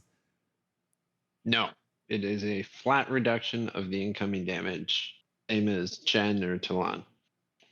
As in Chen or Talon. Pelia is the isolytic Chen. So Benny Hill says, DJ, you said Pelia was the isolytic Chen. That part is right. Okay, that part is right. What I kind of got wrong was how she scaled. All right. I was kind of hoping for a little bit of reverse damage impact here, Matters. We're not going to get it, are we? Explain how reducing isolytic damage is different than isolytic defense. Can you go into that? Sure. Isolytic defense is a formula. It's the efficiency formula, like everything else in the game. That as it increases, the damage that you take is going to decrease, but it's at a decreasing scale, so it's on like a curve graph. Damage reduction is just straight up, like if you've got her unlocked at 2%, it will be a flat 2% damage reduction. When you've got her maxed, it'll be a flat 20% damage taken off. So regardless of their isolytic damage percentage. So in other words, if a hostile throws isolytic, which by the way, there's only one currently in the game. So far. So far. And this does specifically say non-Armada hostiles. Non-Armada hostiles. So, because technically there's a second target, the Armada. But anyway, hostiles that are throwing isolytic damage. Just for the quick clarification, what are those hostiles?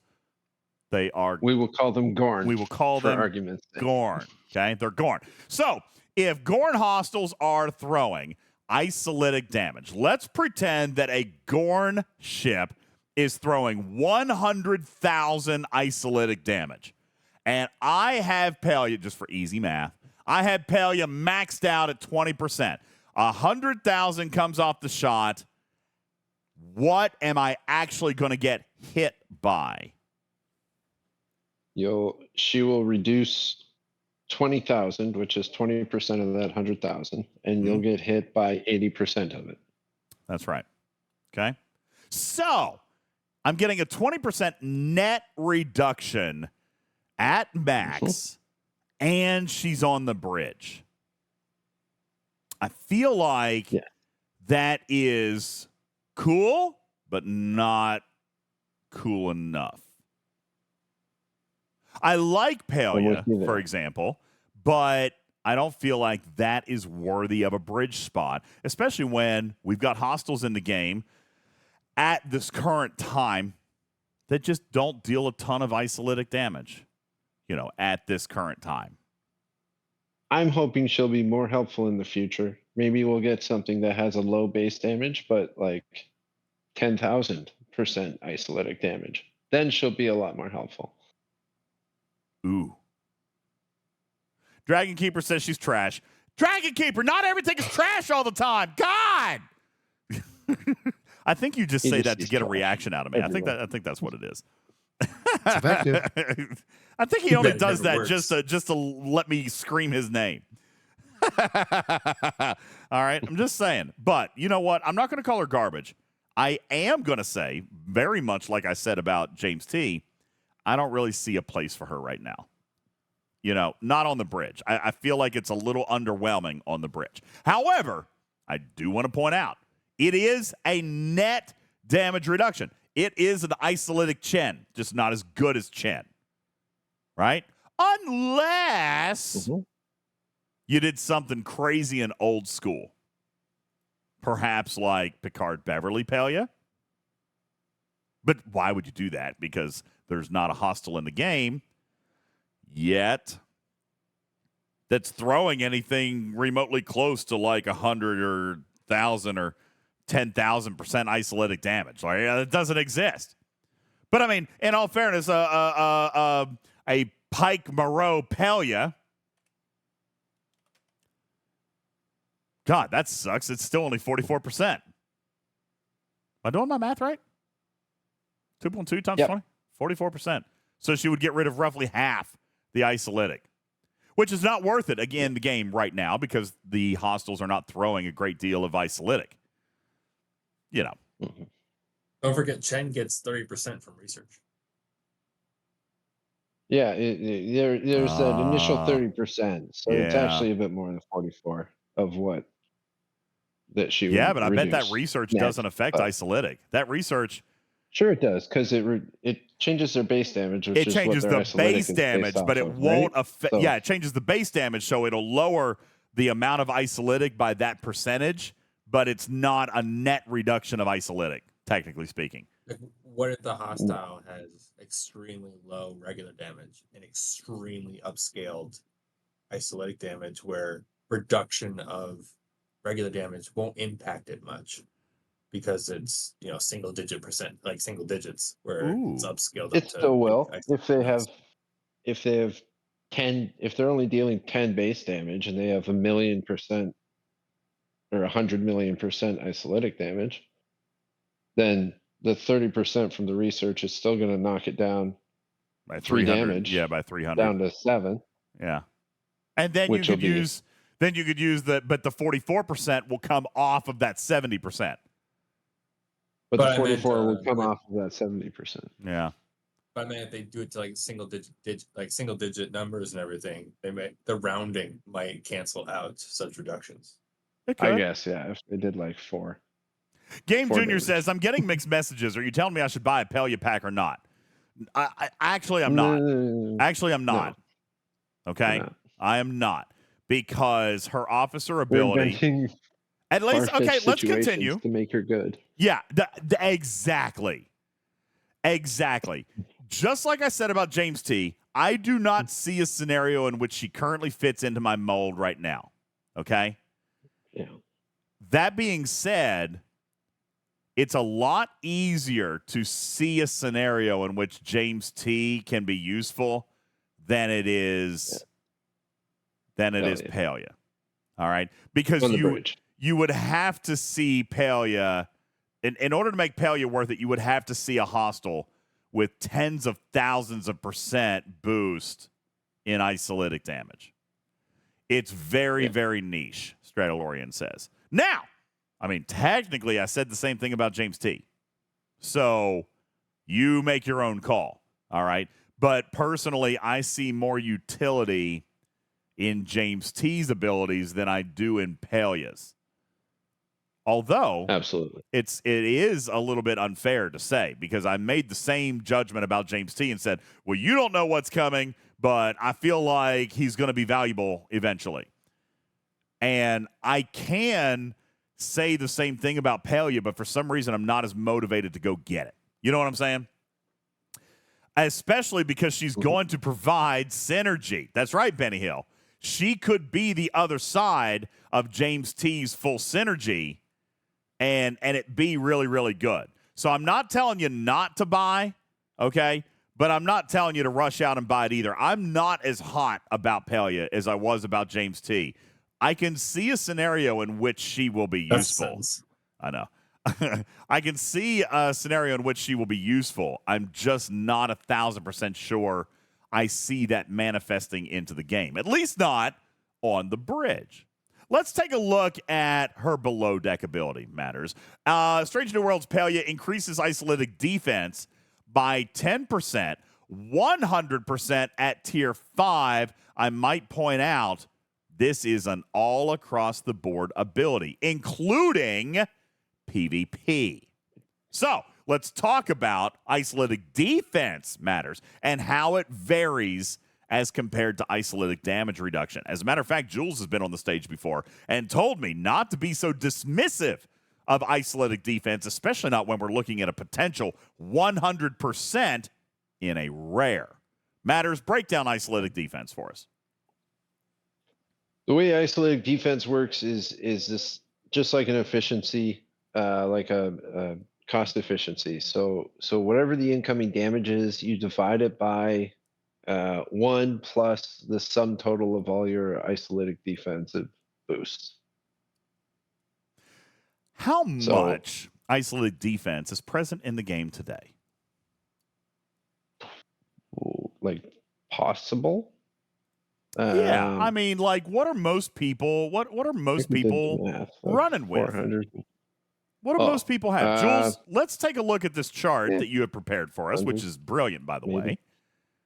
And let's see if we can find a little bit of an average here. All right, how many percent of isolated defense do a lot of you guys have? Putt says so. Mathematically, at tier 5. She will cut isolated damage in half all by herself. Is that mathematically true? Yes. Yes, it is. She will. Yes, it is. If you have 0 to begin with, yes, she will. Correct. But the more you have already, the less her 100% will reduce. Well, let's use Stradalorian's example. Stradalorian in the chat says, DJs, I'm running with 106%. Okay, so if 106% reduces isolatic by 50% net, which, by the way, it does, Dragon Keeper.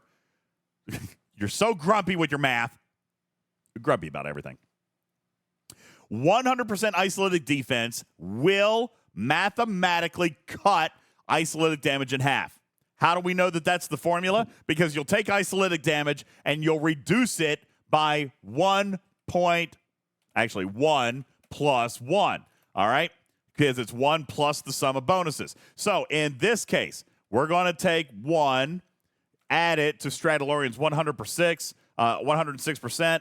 So he is going to have 2.06 or 206% efficiency, or 2.06 on the bottom. You're going to take 1 and divide it by that. So 1 divided by 2.06 is a 48.5% net value. He is going to mitigate 51.5%. Only 48.5% is going to get through. Okay? By the way, Juby, give me that math.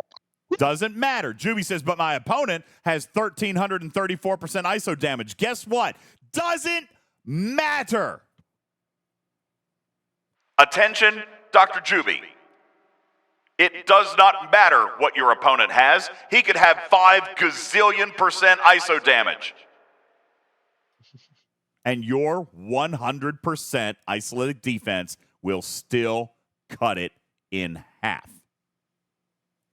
Now, granted, if your opponent has 10 million % ISO damage, his shot is going to be hundreds of billions in damage. But you're still going to reduce it by half. You're only going to get hit by half an atom bomb. That's right. But that's also assuming that your player, has that much. Let's take a look at current possibilities in Isolytic as far as PvP. All right, this is a great chart. I'm going to throw it into the graphics room. Thank you very much, Jules. Appreciate that. As a matter of fact, these last 2 charts, community, if you're listening in podcast form, can be found in our graphics room if you are following along. All right, Jules, tell us a little bit about what we're looking at with regards to max possible PvP statistics with regards to Isolytic. Yeah, there's a lot of base isolytic factors that can go into that. currently maxes out about 173%. That's max basically all artifacts, researches, everything. That's possible. Cascade, in order to get 310%, you actually have to have them create a state on themselves so that your Freeman can proc. So that's not really a normal situation for that to happen. So that's already, it's possible, therefore I include it in the max. So they could throw 1,000% total isolic damage at this current time. Max isolitic defense, that's max officers, research, whatever, is around 900% at this current moment. Is it really? So, I actually didn't realize it was that high. It's pretty high. Dang. I mean, Dr. Ta'ana herself is 250% as compared to Pelia, who maxes out at only 100%. So, and then the artifact, the new artifact that came out, that maxes out at 200% as well. The Cephalocask. Yeah, that's a 200%. That thing that I will never be able to pronounce. Yes, that. You said that really. I was going to say something about that. He said that really good. I was going to clap. The So give him a clap. Cephalocaski. It's the Cephalocaski. All right. Said it real good. So the Cephalocask provides 200% itself. So in order, I guess, to completely max out your isolitic defense, you are looking at just around 900%, but that's a very specific scenario, and it requires two max epics and a max rare in Shax, Pelia, Ta'ana, the Cephalocask, and all artifacts. I mean, the whole situation's probably not going to happen, but I think what I'm trying to present in this data is here is this side of the lever and where they have put all of their, their dice, right? We're looking at the scales that they have set up. The other side is the isolitic defense. When isolitic first came out, defense was so low. We're like, they will need to increase defense by an astronomical amount for us to not see the effect of isolitic damage. Yeah. Well, that was true, but really what we were trying to say was we need to keep isolitic damage in check, and we need to have enough tools of defense in our basket in order to keep that in check. Current max, you're looking at doubling your damage, even if you max all your defense against somebody who has maxed all of their damage. So this is kind of where they have set the scales now. Scopely is saying, if everything is maxed, you'll double your damage regardless of what they can do. Okay. So if we're looking then back at Strange New Worlds Pelia, and we're looking at her potential 100% on her below deck ability, I guess this is going to be a mileage may vary scenario. Depends on what other kinds of isolitic defense that you've got in the game. Because the first 100% is always the one that pays more.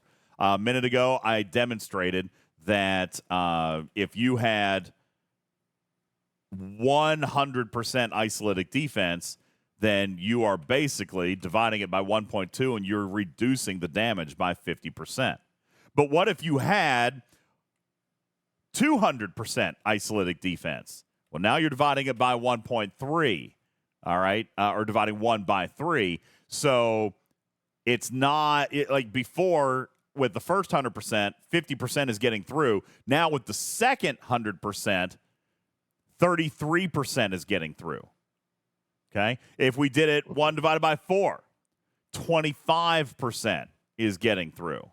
Okay? So this is an efficiency model, meaning that the more you have, the less net outcome or the less net impact it's going to have.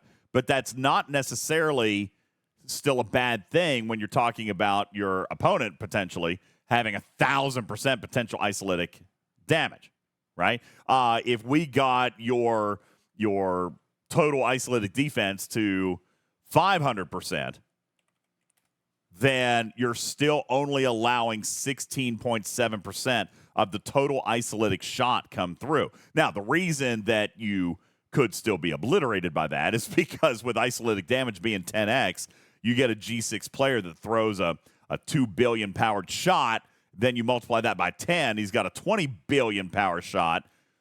It doesn't matter. You're going to get hit with 2 billion and you're still going to splatter like a bug. Okay, and that I think is what Dragon Keeper is pointing out in the chat. But percentage-wise, it's actually still strong.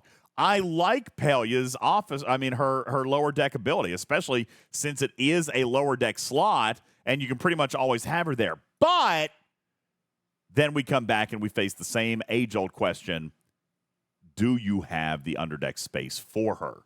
She's probably not the best if you're looking at a limited number of slots, although she can be valuable at higher tiers.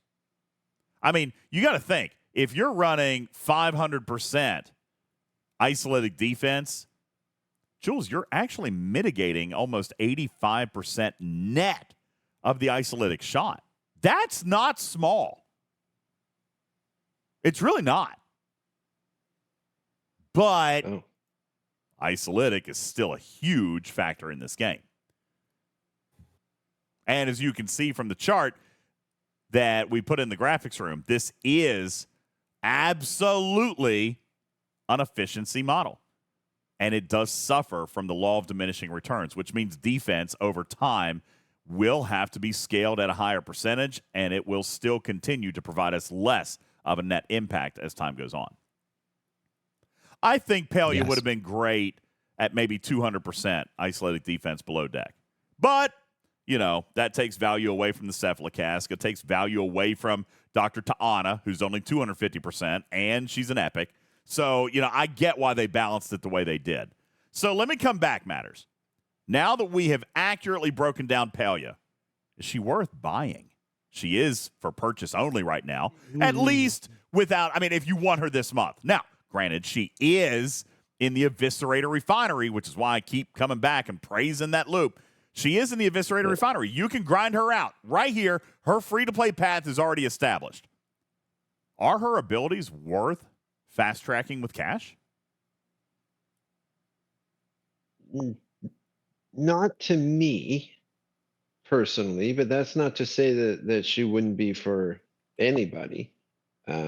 Certainly any kind of added isolatic defense, especially underdecks, is great for people who are more PvP oriented than I am.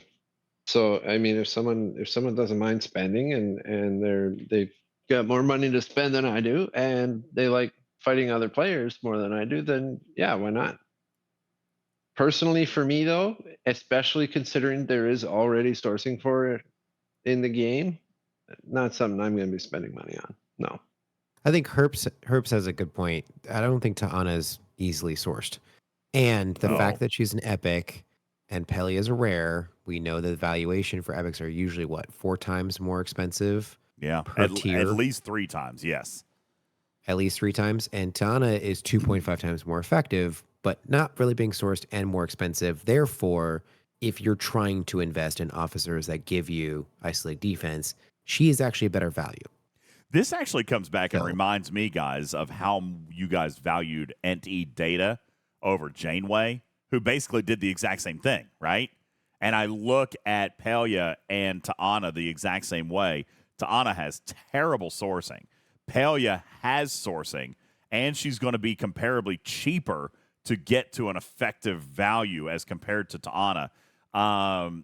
So I wouldn't write her off. Again, I don't see enough PvE isolatic being thrown in the game, and PvP is still kind of ruined for me right now. So that being said, we talked earlier about, you know, the Guardian of Forever, and now we enter in Pelia. Maybe she's another puzzle piece, to be honest with you. Matters, she's probably another puzzle piece. If you're talking about the Eviscerator purchase in terms of starting that refinery, I guess the question is either A, are you currently in a position where you're struggling with hostiles where new crew combinations could give you an edge? And then B, are you a PvPer where isolated damage is something that you have to contend with and is an obstacle to overcome? Yeah. I mean, besides that, it's like a hurry up and wait. Yeah, I get it. And honestly, I mean, there's 2 different ways to buy Pelia, right? You could do it with the Eviscerator, which gives a lot of other benefits, but Pelia still is sourced, but will be slower. Or you can just buy the IAP, the in-app purchase for Pelia and fast track that. But, that's all you get, and you don't get the other benefits from the Eviscerator. I don't know. I feel like Pelia definitely has use in the game. I think she's another puzzle piece, but like the Guardian of Forever, I don't know that she's quite enough in PvP. And in PvE, again, at this time, there's not an officer that's throwing enough, or not a hostile, it's throwing enough isolytic for us to really be super duper knocked out. Okay? That being said, that is our expert breakdown on Pelia. Thank you very much, Matters. Appreciate that. Our final contributor tonight is Jules Verne, and we're only 26 minutes over showtime, so I feel like we're actually not doing a terrible job here tonight, Jules. So, we're doing great. Yeah, we're actually doing pretty good, especially with the information given. Let's do this, Jules. Let's take our final break. We do need to do that. Twitch is yelling at me. We'll take our final break. When we come back, Jules has officially assumed the responsibilities in taking over loot tracking and collection because I've dropped the ball for the last 2 event stores.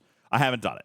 I haven't done it for this month, and I haven't done it for the one that we had, 3 months ago. So I have sent, crazy enough, all of my historical data from all the other event stores that I've tracked to Jules Verne because nobody in the universe is as bad or is as good. I was reading the chat, Dragon Keeper, is as good at maintaining and correlating data and comparing it over time as Jules Verne is. And on the other side of the break, he's going to tell us how our event store is looking this month of May with the Gorn 2-month series and how much loot we're looking at. Jules Verne will break it down on the other side of the break. My name is Ultimate DJs. This is Talking Trek Live, Star Trek Fleet Command's official podcast. We'll be back right after these words. Scotty, we'll need everything you have. Warp speed to aye, sir. Commanders, that sound can mean only one thing, and it's that we are hyping up Star Trek The Cruise 8. Why, might you ask, are we hyping this up? Because we are bringing you with us. That's right, Talking Trek presents Star Trek The Cruise 8 Sweepstakes, where you've got a chance for you and a friend to join us on the boat. Support the channel however you would like, through Patreon, through Twitch, and even by sending simple postcards. The official rules are available on our website at TalkingTrekSTFC.com, also on our Discord, and in our Twitch chat. Hurry and get your entries into the contest right now. There are no limits and no purchase is necessary. You want to go cruising with myself, Griffin, Wardod, and so many more? Then enter now for your chance to win for you and a friend to cruise Royal Caribbean for Star Trek The Cruise 8, where we will be celebrating 30 years of Voyager. That's right, it's the 30th anniversary. Find the official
I right. am mad that there hasn't been a commander event in a long time.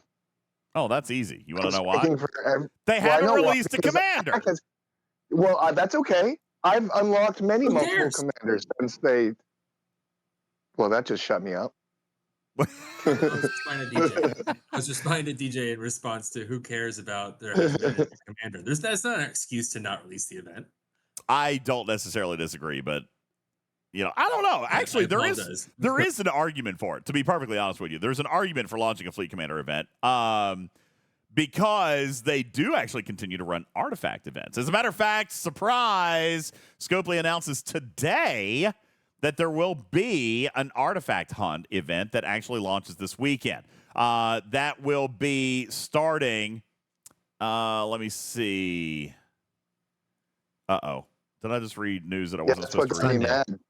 No, it came out. I thought so. Okay, I can't find the announcement. It made me mad because I was like, yet another, one of those, and then, but with no Fleet Commander. Like, I think there's been like 4 incursions since the last Fleet Commander. How many people have unlocked Locutus? Everyone in that time frame should have gotten Sloan. How many people are now waiting and, everybody waiting for that one event? Sloan. Someone please spend their stuff so that the event can happen. They're waiting for one person to, Yeah, just use them, man. Just use them. Get your benefit. As soon as they do that, they'll do it. I'm the world's best at that. But that being said, there will be an artifact hunt starting this coming Sunday. So in the next couple of days. Yeah. So start saving your temporal disruptors. What are they called? Temporal something or others? Are they temporal disruptors? Yeah, start saving your temporal disruptors as they do score in the event. And you can bank those. There's not a cooldown. All right. What you want to do is grab the eviscerator, the eviscerator refinery. You want to go ahead and redeem that. All right, but that's going to give you. I'm in the wrong section. NX01.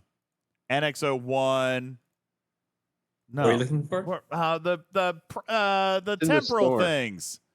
God bless it. Where the temporal? Talking about in the gift section? Yeah, no. I think it's in the like the Alliance store section, isn't it? Yeah, there we go. There's gifts. The temporal exchange. Here it is. Artifacts. Found it. Thank you. It's in the artifact tab and your store button. Yes, it is the temporal exchange. The temporal disruptors. That is what I'm talking about. You have a refinery cooldown on the temporal exchange, but you can bank the temporal disruptors. And the temporal disruptors are what actually score in the event. So when you come in to this Sunday's event, then you can come through and spend all of your temporal disruptors on the temporal artifacts, and those will all score. As a matter of fact, it will be they announced a solo leaderboard. I don't know if they're going to do an SMS to go with it. They usually do. There was last time. So I don't know if they're not planning one this time or not, because it doesn't say in the announcement, but they did run an SMS with it last time, so I don't know if they could. But if they do, the temporal disruptors will score in those events, and that may give you a little bit of an edge if you start banking those up just a little bit. Especially if you buy the Prime tonight. If you buy the Prime, what Prime? Oh, the Prime Temporal Disruptor, which, again, doesn't make me mad. All right, it's an acceleration. At least it's not pay gated. It's not paywalled. It's not blocking any content. It's just accelerating it, which is an acceptable monetization model from me. So what we talk. What's that? It's more for more. Yeah. What Blue and Matters are talking about is the Prime Temporal Disruptors, which will increase the supply, the daily supply of your temporal disruptors by 300%, basically taking your daily claim of 150 and making it 600. So that is, it's definitely a fast track when you're talking about temporal disruptors. So if you like the temporal disruptors, if you're a player, like earlier we were talking about the Guardian of Forever, and we were talking about the Stone of Memory, and the Cephalocask isn't in that one, but like all these others, the Chroma Portal and and the Iconian Gateway and the Chronoton thingy, that stuff, whatever is in there that you like. If you want to get more of them faster, then that Prime is not a bad thing. And again, fundamentally, I don't know that I'm going to spend on it, Blue, but fundamentally, I don't disagree with them monetizing that particular acceleration. It's acceptable. You know what I would spend on? What's that? Is if they did that same Prime, but for the temporal exchange that you get with the Silent Hostiles, the one that I quadruple pull from. So the one that you can get 600 from. You want to multiply that the four pulls from instead of the small pull? Do the quadruple pulls every day. Oh, so that's where it is, insane. isn't it? Hold on. No, he's talking about so you get the one pull for 150, faction which store. is what it boosts. He's talking about the other one that you can triple pull and get the 450. So he wants to multiply the 450 by 4 instead of the 150. Where does the 450 But it come doesn't from? work that way. I want to do 900, and then that, and if it's 900 times the number of pulls I'm doing. What? Where are you getting 900? What the hell is happening right now? He's wishing that's what it did. Yeah, I said that's where I would throw $100. If it gave you 2,700 instead of 150, well, yeah, I'd probably spend $100 on that too. Yeah, just give me. Yes, stuff. Game Junior. We all just lost 300% brain cells. I'm looking around. I'm like, wait a second. Where are we getting 600 or 900? I want to know. I'm missing out on 900. All right, my bad. All right. But this is just for that single Xborg faction store poll. So, events are loot. Oh, yeah. So, wait, it's not changing. It doesn't change this one. It just changes the claim bundle in the Xbox store. Is that it? Oh, so I was showing off the wrong one anyway. Yeah, if you do the triple pull here, you're getting 450. That's not the one that it changes. It's changing the... Oh, okay. That's actually good information because I didn't know. I thought it did change that one. So, the free one right over here. No. This one, Temporal Disruptor in the Xborg store. It changes that from 150 to 600.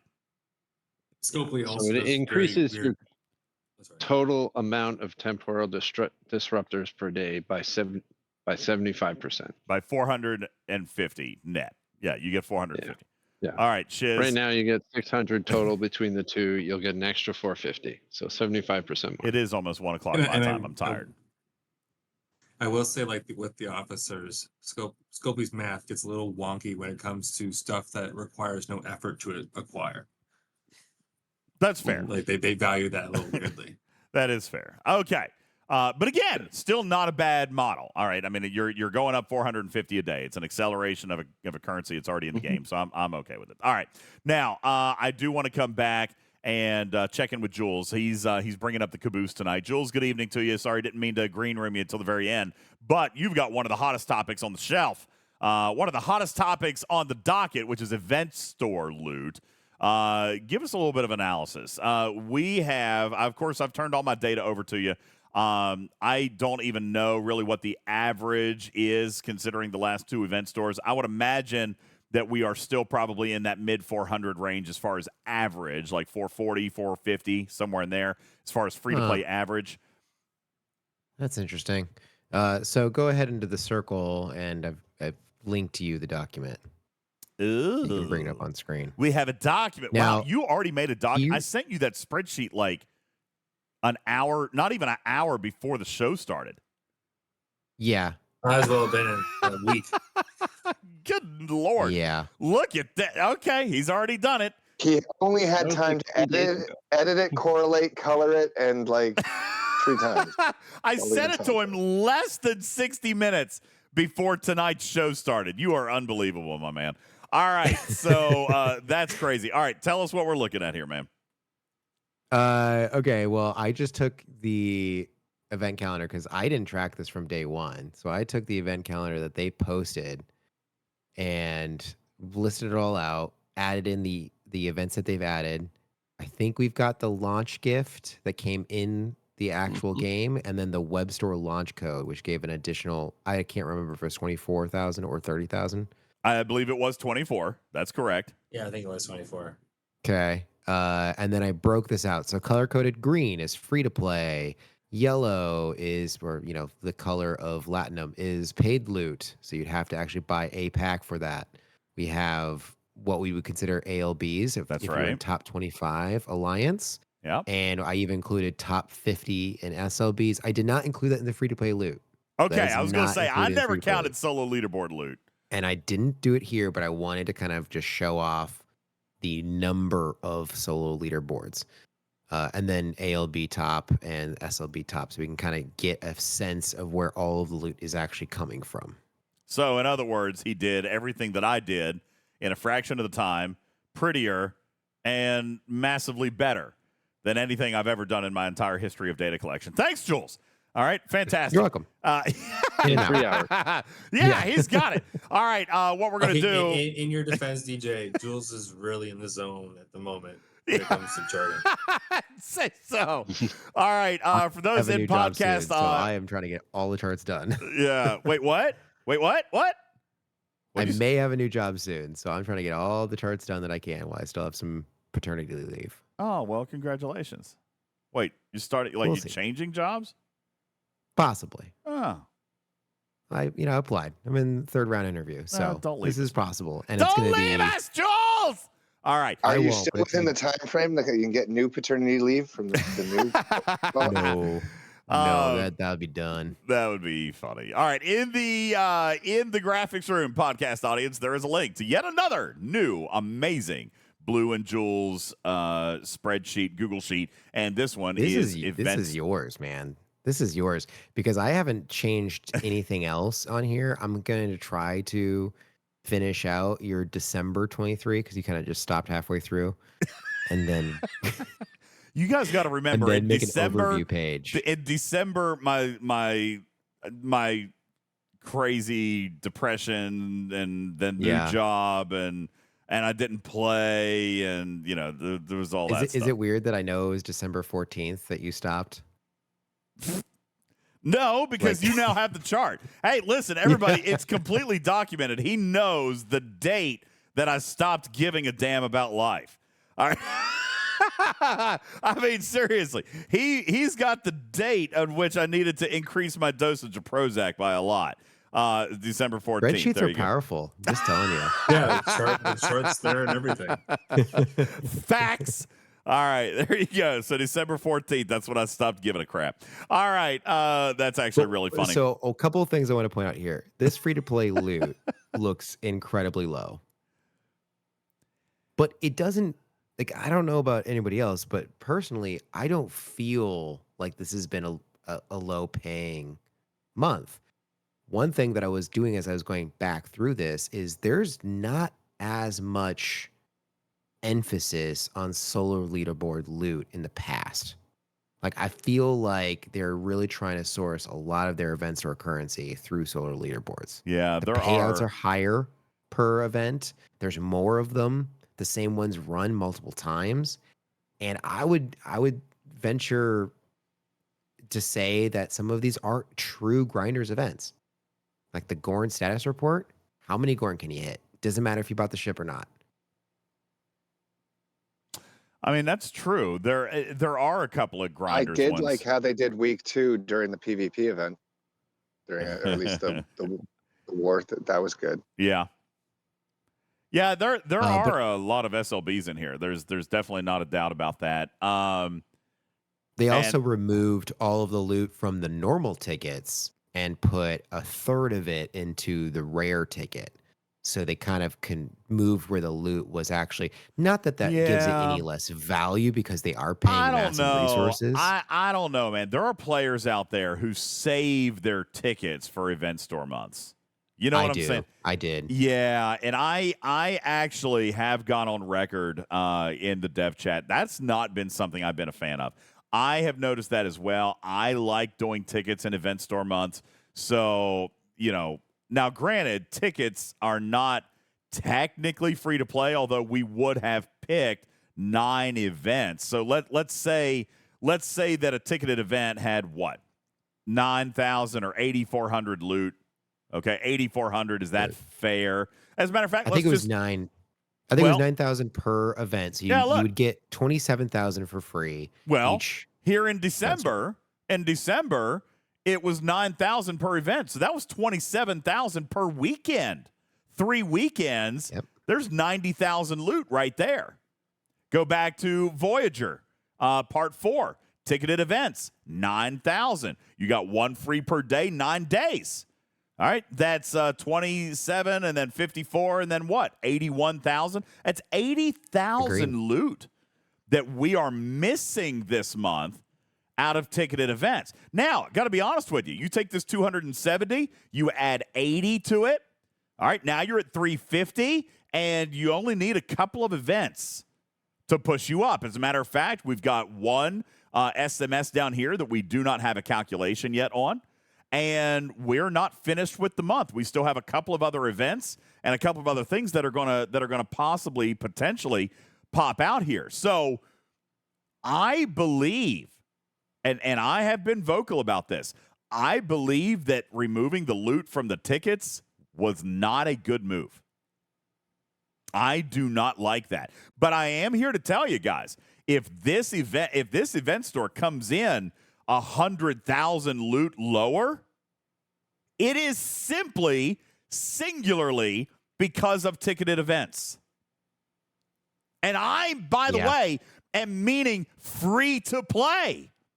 Me as a spender, oh my God. What's the math on that, Jules? If I did all 27 events at 9,000 loot, that's 250,000 loot just by doing ticketed events. You know what I'm saying? You will get, at best, 27,000 this month. Yeah, because of the rares. Yeah. So I did include one of the rare ticket events, which is possible by banking all of your tickets into one weekend and getting them all done then. So I did include 9,000 loot, which some people may not do because they're going to bank it until, the rare ticket events mean something better to them. I think this was a bad move. And this will be a part of my report back to Scopely, especially now that we've seen the loot projections. This is not good. If you had put the loot back in the ticketed events, you could have still salvaged this month. You could have still gotten 400 to 425,000 loot, and that would have fallen in average. You know what I'm saying? But this is not good. Removing the loot from the ticketed events, I think, was a bad move. Even if you were going to do it the way you did it, like if you wanted to try to make players happy by keeping resources and materials in the ticketed events, then you got to make it up somewhere else, in my opinion. Just add it on top. Sure. But then they talk about value, Blue. Then they're saying, well, that's too many rewards for one event. Now, Dragon Keeper says... If we go back, there was more events Dragon Keeper disagrees. 6,000. Now, Dragon Keeper, how do you say everything in this game is trash, but now you're talking about the fact that you're going to get 250,000 less loot, and you're like, do not bring back event store loot in the ticketed events. What the hell is wrong with you, man? I mean, seriously, I love you a lot, but sometimes you are just cantankerous for the point of being cantankerous. We're talking about 250,000 loot, and you're saying leave it out? Leave it out? That's insane to me. That's just crazy. To me. Yes, cantankerous. That's my word of the day, Vic. All right. Tarpitude says, is Dragon Keeper the next mod in your Discord? Oh, you guys leave Wolfwood alone. He is a grumpy old man. That's why we get along. He and I go to Ryan's at 4 o'clock for dinner. All right. He is grumpy. But I have told him, in all fairness, Tarpitude, I've told him he needs to be less biased and be more of a moderator. See, I took his cantankerism. Is that actually a word? I took his cantankerism and I told him he has to tone it down if he's going to be a mod. So actually what I did is I solved a problem.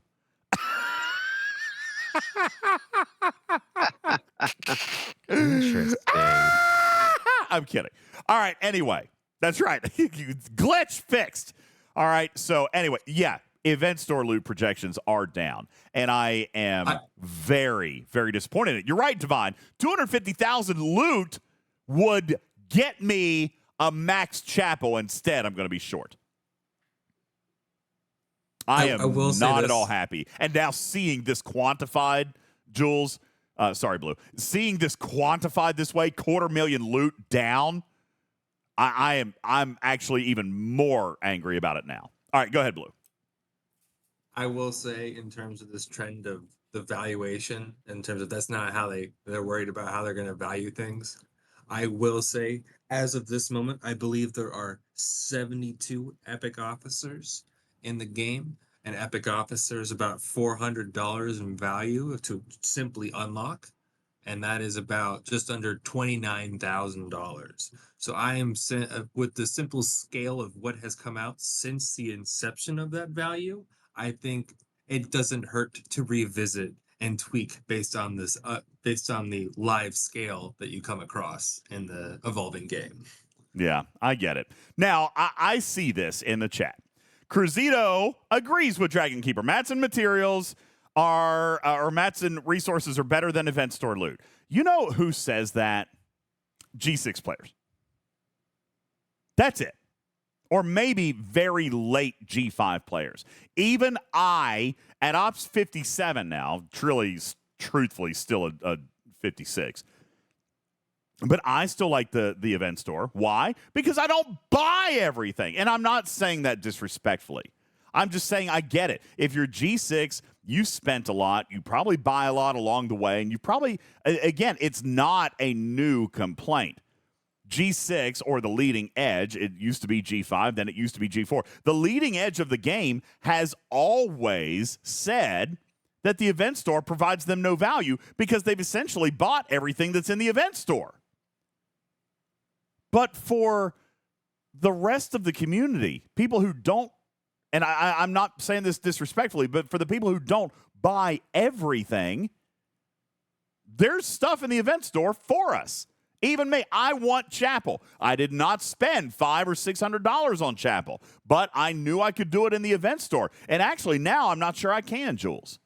And that's actually infuriating to me because 250,000 loot is the result of that one teeny tiny change with the ticketed events. And it actually pisses me off. See, Dragon Keeper says, okay, I'm already close to having Chapel maxed out. Well, how much did you spend on her then, man? Because not all of us are in that boat. I still have a Tier 2 Chapel. Tier 2. And I was counting on this event store to get at least Tier 4, and I was going to shoot for Tier 5. You know? I think it's just tough because in order to get all of the tickets, if you're not going to hoard them, or to get all the tickets to get what you're saying, you'd have to buy a pack of tickets. Or you could buy a pack of event store currency. So now we're just comparing spending to spending, and that's not, I don't think it's a completely fair comparison. It might not now, be. If we're comparing the free-to-play loot, but people do save their tickets too. I mean, you're right. I might have bought tickets, but somebody else might have saved their tickets for the event store. Yeah, if we discount what people are going to be hoarding, which we know Scopely doesn't like, then we're just talking about comparing two different packs, and that's not. I don't really know if that's like a valid argument. But again, I mean, and I get that. Fine, but it's a pack that people can accumulate. It would be like saying, you know, it'd be like comparing them to the treasury shards, the fragments or whatever. Those can be accumulated. You can earn a $100 pack free to play in this game, and this is what we're talking about now. And we're basically saying, okay, for an event store month, for the only month where you can get good quality, direct, static cost officer sourcing on an officer that we know you want, and it's a rare, mind you, we're going to take that part away. I don't like it. Well, there's a precedent in this game, man. Let's use your example, though, and let's say, what if they change one of the treasuries that runs during an event store month to be just event store currency? Would someone use their hoarded keys to open that treasury just to get event store currency out of it? I mean, it depends on how much. If it was a treasury equivalent, if it was 450,000 loot, I would. I don't know. 1 million might be a little excessive, Putz, but I mean, if that's your number, that's your number. But I mean, mathematically, if it had around 500,000 loot, yeah, probably would. And that is about what a treasury is valued at, about 150 to 160%. So what if it had 243,000? No, I wouldn't. So it's not enough. Yeah. That's only $100 worth. That's not even the equivalent of a normal treasury. That's right. There was an event store loot pack for 200,000 on the first day. I don't know. I mean, I get what you're saying. I do. I just think that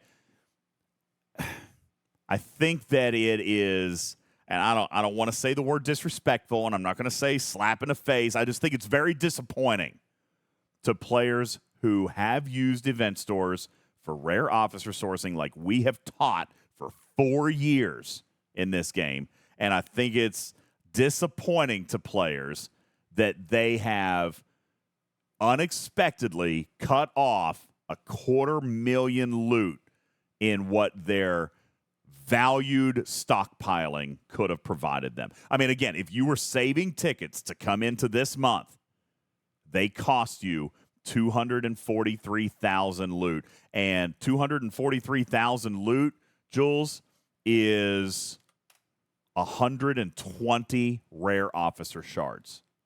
That's what this decision cost a proper planner. A free-to-play who was going to save their tickets for the rare officer that they wanted in an event store month, it cost them 120 shards. I find that to be honestly reprehensible. I think it's really bad. That's a lot of shards. So I'm pretty irate at this change, and I'm more so now that I've looked at your chart. because I hadn't actually done the math before, but now I'm very, very fussy about it. I'm super. Well, they know you've been sleeping, so they lowered it. Is that what it was? They knew I wasn't tracking it. Guess what? Jigs up, Scopely. I gave it to Jules. All right, I gave it to Jules. Jigs up. Let's go. Time to pay that loot. Yep, this really makes them want to give me an NDA, right? I talked to Hammy about that tonight. I was like, hey, contract, let's go. Let's go. Nesbitt says, yes, they lose the tickets, but they gain the resources. To say they've totally lost isn't technically correct. But I argue, Nesbitt, and this is where I've always come out and said about event stores. Event stores are the opportunity to source stuff that is not readily available in the game. Whenever you're looking at an event store, you should, A, prioritize the stuff you want, but B, also prioritize by how difficult it is to obtain said items. Okay? Resources and materials are not difficult to procure in this game. They come every single day. Now, you might need a bunch, and I'm not saying that that's not the case. I'm just saying there is 10 different ways each and every day to earn resources and materials, but not direct acquisition Nurse Chapel shards. Not where I get to choose my reward. And yes, Chapel is available on another place, Cruzito, but it's still RNG. It's still time-gated. It is still slow. This was my bank. I've been saving for 2 months or 3 months for all the tickets to be able to spend and get 120 Chapel shards, and it was yanked out from under me. And board cube access if you haven't unlocked your first one. That is the only way to get a board cube. Yeah, I'm unhappy. I'm disappointed. Chapel is in the Eviscerator Refinery, yes. Right? She is, right? Well, yes. You know what would cheer you up? What? I don't know. Now Giving I'm grumpy. away free ships. Oh, you want me to do that Cowbells. tonight? I forgot about that. Cowbells will cheer you up. He wants me to do that. All right, what time is it? I think you should do it tonight because there is people that 2.5 could hours. benefit from that by Yeah. getting an additional 24,000 event store loot. So when is the all tied in. When is the arc over? Because I don't know that I'm going to have time to do this. Wait, Oh man. I'm traveling this weekend. Okay, here's what it's going to have to be. Lord Neelix says, I'm only here for a free ship. Jiminy Christmas, dude. I love you too. All right. Listen, I did promise that you didn't have to be present to win. But here's what I'm going to do. Yeah, that's correct, Wolfwood. There will not be a show on Sunday. I'm traveling. It's a holiday weekend. I'm going to see Miss Raven. We're actually going to Louisville. And we're going to hang out in Louisville, Kentucky for a little bit. She wants to do this, like, bourbon crawl. I'm going to be so lit this week. Lovely. I'm going to be so lit this week. So, yeah, I'm going to see Miss Raven this weekend. Haven't seen her, in like a month, almost a month and a half. So, I guess about 4 weeks. 4 weeks? Yeah, the symphony thing she went. When was that? That was this month, wasn't it? No, last month? No, it was this month. All right, whatever. I'm going to Louisville. And so I'm going to be gone this entire weekend and not coming back. So, not coming back until the following Tuesday. So, there will not be a show on Sunday. I'm traveling on Monday. I will probably still do a Twitch on Tuesday, but by then the arc will be over. So I guess I'm going to have to just find time to buy you guys ships. All right. So here's how we did it. Just as a quick wrap up from the Monopoly Go sponsorship, this is where we were promising to do it. So again, you do not have to be present to win because we're going to do these drawings and then we're going to notify the individuals. All right. I will remind you that if I'm taking a look at the board, and again, Jules Verne helped me collate the data. Super amazing. Thank you so very much. Look, he even put graphics in here.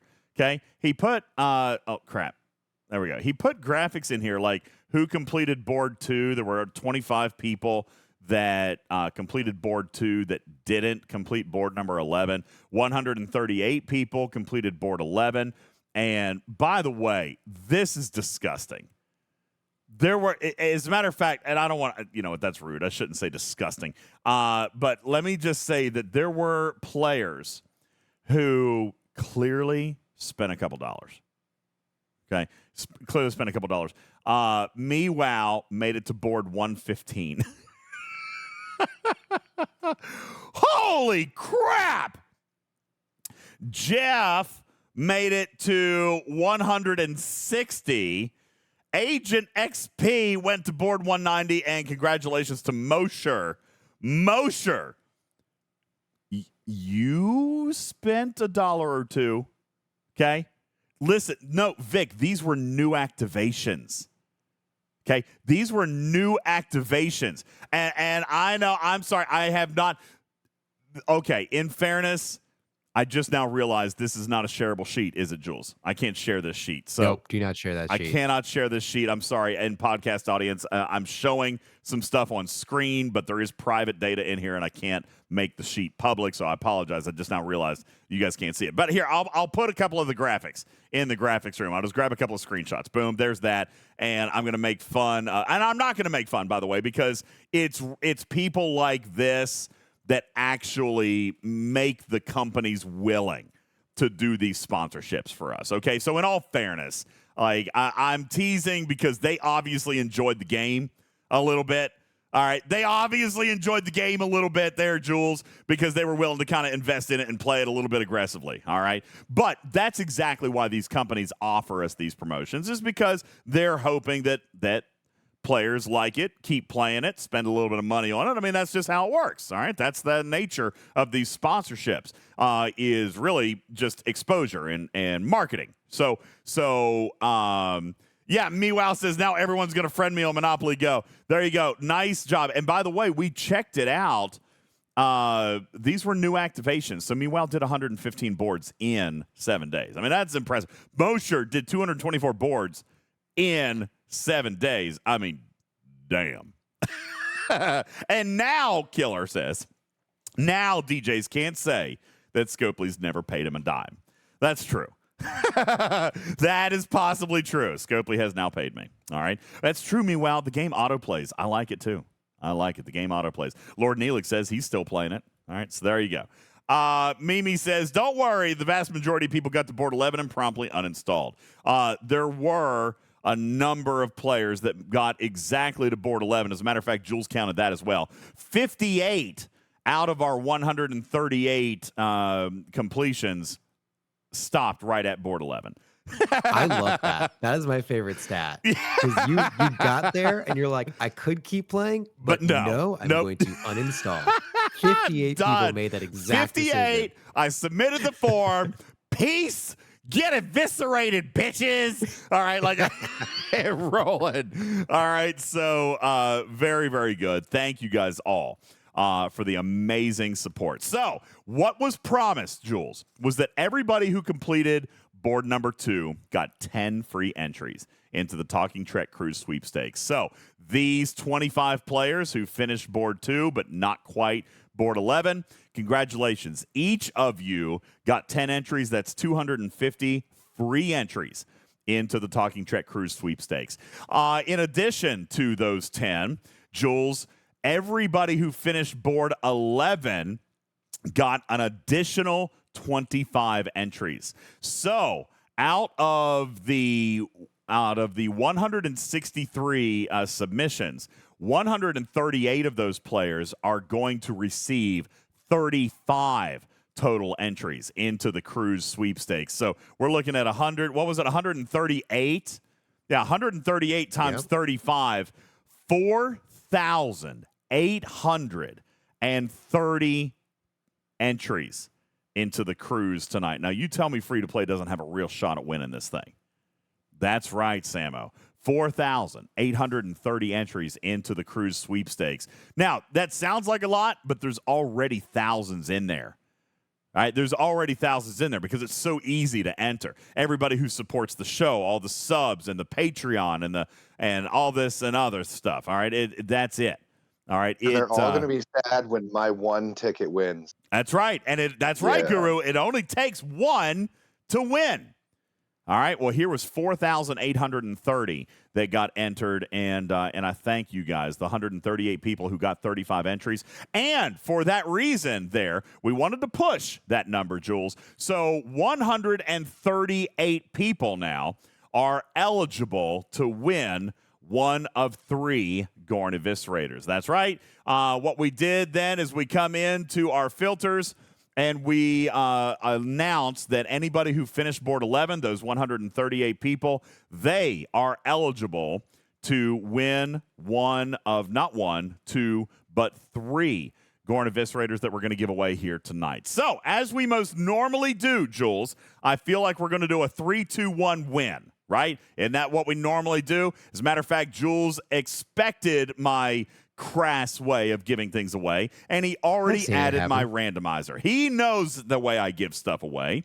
He knows how I do it. All right, so right here is the randomizer, and we'll do a 3-2-1 win, and we're going to do it 3 times. All right, so the randomizer is there. Are people wanting to see if they're there? Here, I'll load up the Discord names, and we'll scroll through them very quickly. And again, those of you in podcast form, I can't share this. I apologize. But it'll be on VOD if you want to go and watch this. And actually, I'll tell you, it is at precisely 2 hours and 47 minutes into the VOD. You can actually see the list of names, but it would be crazy for me to read all 138. And we did not delete any submissions. Every single submission into the Google form was validated. Yeah, they were all validated. Through some crazy methods. Oh, yeah, some Game private Junior. messages to players. Yeah, Patreon counts as well. Every single month that you're a Patreon sub, you're getting entries. When we do these crazy things on the marathons and the gifted subs count. Receiving subs, prime subs count. We played marbles here a couple of weeks ago and gave away a bunch of entries. So there is definitely... look, Cruzito, there you are. There's you at right there, okay? There is definitely a lot of ways to get entries into the cruise, and a lot of them are free. Only some of them are paid, but there is no purchase necessary. You'll definitely have the opportunity to get in and win yourself a free cruise for you and a friend to join us departing from Miami on Star Trek The Cruise coming up in February of 2025. I'm almost done scrolling through the list, in which case then we will go ahead and do our 3-2-1 win. So that'll be basically my 4th draw. 3-2-1 win. and we'll do that 3 times. There's the last couple of entries there if you couldn't see. Okay. Killer J says, I'm not in there. Well, then did you submit the form? Because this is everything straight from the Google form. You can even see at the top, it says Monopoly Go entry form responses. That's all of them. Okay. Devil Panda says, I didn't think packs were given for those entered through form. Yeah, so I offered to give away 3 eviscerators if we hit the goal. So that's what I'm doing. 3 eviscerators. GP Factor says, will today's renewed subscription can count? Absolutely. Absolutely. All subs count. So what I'll do as far as the Twitch subs go is on the last day of the month, I download the sub list and I break it all out. I did it for April. And I will do it again for May, and we'll do it for June, and we'll do it for July, and that will end the contest. It was a 120-day stint, and we'll be giving away this grand prize cruise in the month of August. It's pretty crazy. All right, here we go. 3, 2, 1 draw, and I'm going to read the names, all right? So we're going to sort it, so it'll be a 3, 2, 1 win for our first Gorn Eviscerator 1 win. Congratulations to Evil Smurf. Oh, shit. Wrong button. Congratulations to Evil Smurf. You win a free Gorn Eviscerator. All right, there's one. Yay! Congratulations. All right, there's one. All right, so here we go. 3, 2, 1. Win. Our next one, it's Jess Insanity.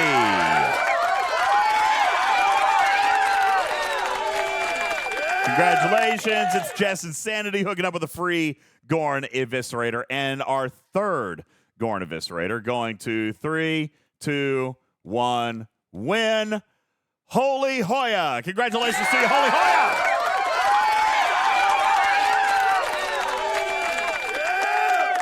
There you go. All right. Congratulations to everybody. And again, if they happen to be listening live, we will notify them. Killer J says, I never submitted the form. I couldn't find it. Well, it was everywhere, man. Hey, do me a favor. Right here and now, I think that code is still active. Killer J, type ! Monopoly Go. Or it was over in the Discord. We put it in the sponsor links and info room. I mean, it was a lot of places. Oh, crap. I think I did already turn off the code. But it is still over in the sponsor links in it. Oh, nope. There it is. It just took a second to pop up. There it is. Monopoly. Oh, you misspelled Monopoly, Killer. That's why it didn't load for you. I turned off the timer, but the code is still active in there. See, it was right there. It's right there. It's the code. It was very available. I feel like. It was super out there. Jules, thanks for the work. By the way, Jules did all this collation. I couldn't have done it. He did it all. Thank you, Jules. I appreciate it. I did finish it before your stream ended. Yeah, I know. He did. The other night, I told him there was no way he was going to be able to do it. He was like, hold my beers. Hold my baby bottles. I did. Yeah, but I did have to go back to the baby bottle before your stream ended. Hold my baby bottles. I got this. All right. Well, the baby wanted to hold the bottle, so, you know. All right. Congratulations. Well, yeah, Killer J, it's closed now. The Monopoly Go entry form is no longer accepting responses because it ended this past Saturday. Yeah, I was very clear about the deadline too, man. I'm sorry. Look, it's right in the link. Deadline 5/18/24, 11 p.m. Eastern. And actually, I even got an extra day out of them, Jules. I never really like put that. I let the form open, but they gave me an extra 24 hours. So I think I did announce it, but people had a chance. They had a chance. Well, I mean, in all fairness, how many people did actually get in on that? Select all. Crap, I hit the wrong button. 163. 163 people found the form and got in. So it's hard to say that it wasn't super available. Meow says rigged. Meow. Shut up. All right. I don't even have anything else to say. Yeah, Wildstar says, I got to board 11 3 hours before it expired. See, there you go. Did you get in? Did you get in, Wildstar? I didn't actually look. Did you get the form submitted in time since you were there? You were done 3 hours before? I actually don't see. Oh, you did? All right, so your name is something different in here. Okay. That's fine. Wildstar's different on Discord than they are on Twitch. Fair enough. Dog Red says, I wouldn't have got to 11 if it hadn't been for the extra day. See, you're welcome. All right. Panel, do we have anything else? It looks like Blue already dipped off to bed. It is only 1:30 in the morning. Why would anybody be tired? Jules, you got anything else for us? Everywhere it matters. Putz is here. Karkun, did it feel good to actually tell me to sit down and be wrong and like the whole shut up thing? And well, it never turned out to be full of sit down and wrong situation. More like a sit down and think about what you said. Karkun was just disappointed in you. Fair enough. Karkun, shut the hell up. There you go. Thank you. I love that button. I love it. Okay. Anything else do we have here? Jules Matters Putz. Time to go. Cool. On my end. Cool. Give us a Fleet Commander event. Come on, guys. That's what I'm saying. All right. That's all I got to say. Fleet Commander event. That's what he wants. All right. Just one. Just so I can spend my stuff. I don't care if I ever yeah. Just want the Fleet Commander event. All right. Well, we'll see. We'll see if there's something that can be done for you there, Mr. Karkun. Thank you guys so very much. Appreciate it. My name is Ultimate DJ, so we totally made it for a 2-hour show.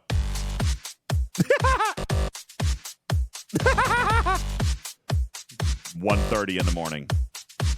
Hey, guys, we're going to be done by midnight tonight. We're going to wrap up by midnight. It's going to be a short show, so everybody hang out.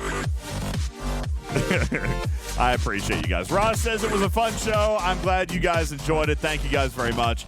I appreciate it. Thank you. Midnight somewhere. It is midnight somewhere. Thank you. Yeah, it's not midnight on the West Coast yet, so we pulled it off. All right, guys. Thank you so very much. Again, I didn't really do much prep for tonight, so I don't have my Patreon names. You know what? I take that back.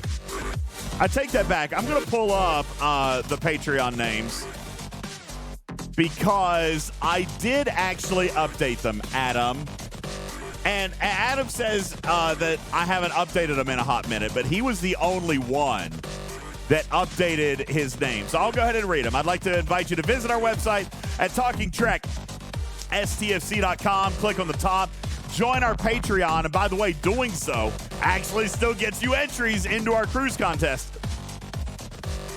But it also allows you to get your name read at the end of a show. Thank you, Lord Neelix, Lady Kess, Trader, Iron Chef, Virtual Army, Megrack, Regis, Jayberg, Shady Pines, Big Shakes, Lobot, It's Hunter, Tagore, Cruzito, Red Susie, Hank, Ape, DJ Girl, MC101, Late Nighter, Libel, Louis P, Osiris, Bandana, Grog, Archangel, Smug Mohawk, Jetski, Papa Smurf, Jason, Captain Jack, Vinium, Scorpionus, Archer, and Honey, Indominus, Casey Jones, Wet Willie, Joe K92, Sir Tail, A-Fox, Judge Credit, G-Force, Maminkas, Captain Q, Game Jr., Admiral Inwater, Cha-Cha War, Scarlet Hawk, Kendall, DJ's got rated again. Jag and Evigo, Full Tilly, Blue Mandalorian, Noxus, Exhibitor, Furmax, Dr. Link, Clueless One, Schizoido, Welch, Gunner, Unimatrix, Gornography Addict. That's what he added there, Jules. Gornography Addict. Thank you, Adam Rambles. Appreciate that. The Web, Balabomb, Kingo, J-Babe, Dark Knight, Pixelate, Buddy, Spectre, Yukon, Nico, Diva, Dorsal, Oscar 90, Shoopster, Griffin, Mean Bean, Thomas, Everywhere It Matters, Shannara, Rogue 5, Squirrel, Noggin, Kathy. It's Jess, Insanity, Paviella, DJ's Better Refined, More ISO, Sweet and Psycho, and Lieutenant Tom Collins. Thank you guys for joining our Patreon program and supporting Talking Trek, a registered trademark and recorded in front of a live studio audience for distribution across podcast platforms everywhere. I am your friendly neighborhood cat person saying meow for now. Love you, man, to catch you on the next one. Good night, everybody. Pieces.